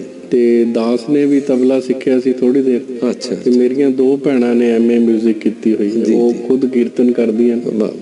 ਤੇ ਜਿੱਥੇ ਕੀਰਤਨ ਰੂਹ ਦੀ ਖੁਰਾਕ ਹੈ ਉੱਥੇ ਇਸ ਨਾਲ ਸਾਨੂੰ ਸਬਰ ਸੰਤੋਖ ਵੀ ਮਿਲਦਾ ਤੇ ਇੱਕ ਗੁਰਸਿੱਖ ਦਾ ਫਰਜ਼ ਵੀ ਬਣਦਾ ਕਿ ਅਸੀਂ ਆਪਣੇ ਜੀਵਨ ਨੂੰ ਗੁਰਬਾਣੀ ਦੇ ਅਨੁਸਾਰ ਢਾਲੀਏ। ਤੇ ਮੈਂ ਸਮਝਦਾ ਵੀ ਜਿਹੜਾ ਅੱਜ ਦੁਨੀਆ 'ਚ ਤੁਹਾਡਾ ਸਤਿਕਾਰ ਹੈ, ਤੁਸੀਂ ਗੁਰੂ ਸਾਹਿਬ ਦਾ ਸਤਿਕਾਰ ਕਰਦੇ ਹੋ, ਤੁਹਾਡਾ ਕੀਰਤਨ ਨਾਲ ਬਾਣੀ ਨਾਲ ਪਿਆਰ ਹੈ, ਉਸੇ ਕਰਕੇ ਅੱਜ ਤੁਹਾਡਾ ਬਹੁਤ ਜਿਹੜਾ ਦੁਨੀਆ ਵਿੱਚ ਸਤਿਕਾਰ ਹੈ। ਤੁਸੀਂ ਆਪਣੇ ਕਾਰ ਵਿਹਾਰ ਕਰਦਿਆਂ ਹੋਇਆਂ ਵੀ ਗੁਰਮਤਿ ਦੇ ਖੇਤਰ ਵਿੱਚ ਬਹੁਤ ਬੜਮੁੱਲੀ ਜਿਹੜੀ ਸੇਵਾ ਉਹ ਤੁਸੀਂ ਨਿਭਾ ਰਹੇ ਹੋ। ਗੱਲਾਂ ਬਾਤਾਂ ਤੇ ਹੋਰ ਵੀ ਆਪਾਂ ਬਹੁਤ ਕਰ ਸਕਦੇ ਹਾਂ, ਤੁਹਾਡੀਆਂ ਏਡੀਆਂ ਸੇਵਾਵਾਂ ਨੇ, ਪਰ ਜਿਹੜਾ ਸਾਡਾ ਸਮਾਂ ਪ੍ਰੋਗਰਾਮ ਦਾ ਉਹ ਸਮਾਪਤ ਹੈ। ਤੁਸੀਂ ਸਾਡੇ ਇਸ ਪ੍ਰੋਗਰਾਮ ਵਿੱਚ ਆਏ, ਤੁਹਾਡਾ ਬਹੁਤ ਬਹੁਤ ਧੰਨਵਾਦ ਜੀ। ਵਾਹਿਗੁਰੂ ਜੀ ਕਾ ਖਾਲਸਾ, ਵਾਹਿਗੁਰੂ ਜੀ ਕੀ ਫਤਿਹ। ਇਹ ਸਨ ਸਰਦਾਰ ਰਣਜੋਤ ਸਿੰਘ ਜੀ ਜਿਨ੍ਹਾਂ ਨਾਲ ਤੁਹਾਡੀ ਮੈਂ ਸਾਂਝ ਪਵਾਈ। ਅਗਲੇ ਪ੍ਰੋਗਰਾਮ ਵਿੱਚ ਤੁਹਾਨੂੰ ਮੈਂ ਕਿਸੇ ਹੋਰ ਮਹਾਨ ਸ਼ਖਸੀਅਤ ਨਾਲ ਮਿਲਾਵਾਂਗਾ। ਉਦੋਂ ਤੱਕ ਲਈ ਵਾਹਿਗੁਰੂ ਜੀ ਕਾ ਖਾਲਸਾ, ਵਾਹਿਗੁਰੂ ਜੀ ਕੀ ਫਤਿਹ।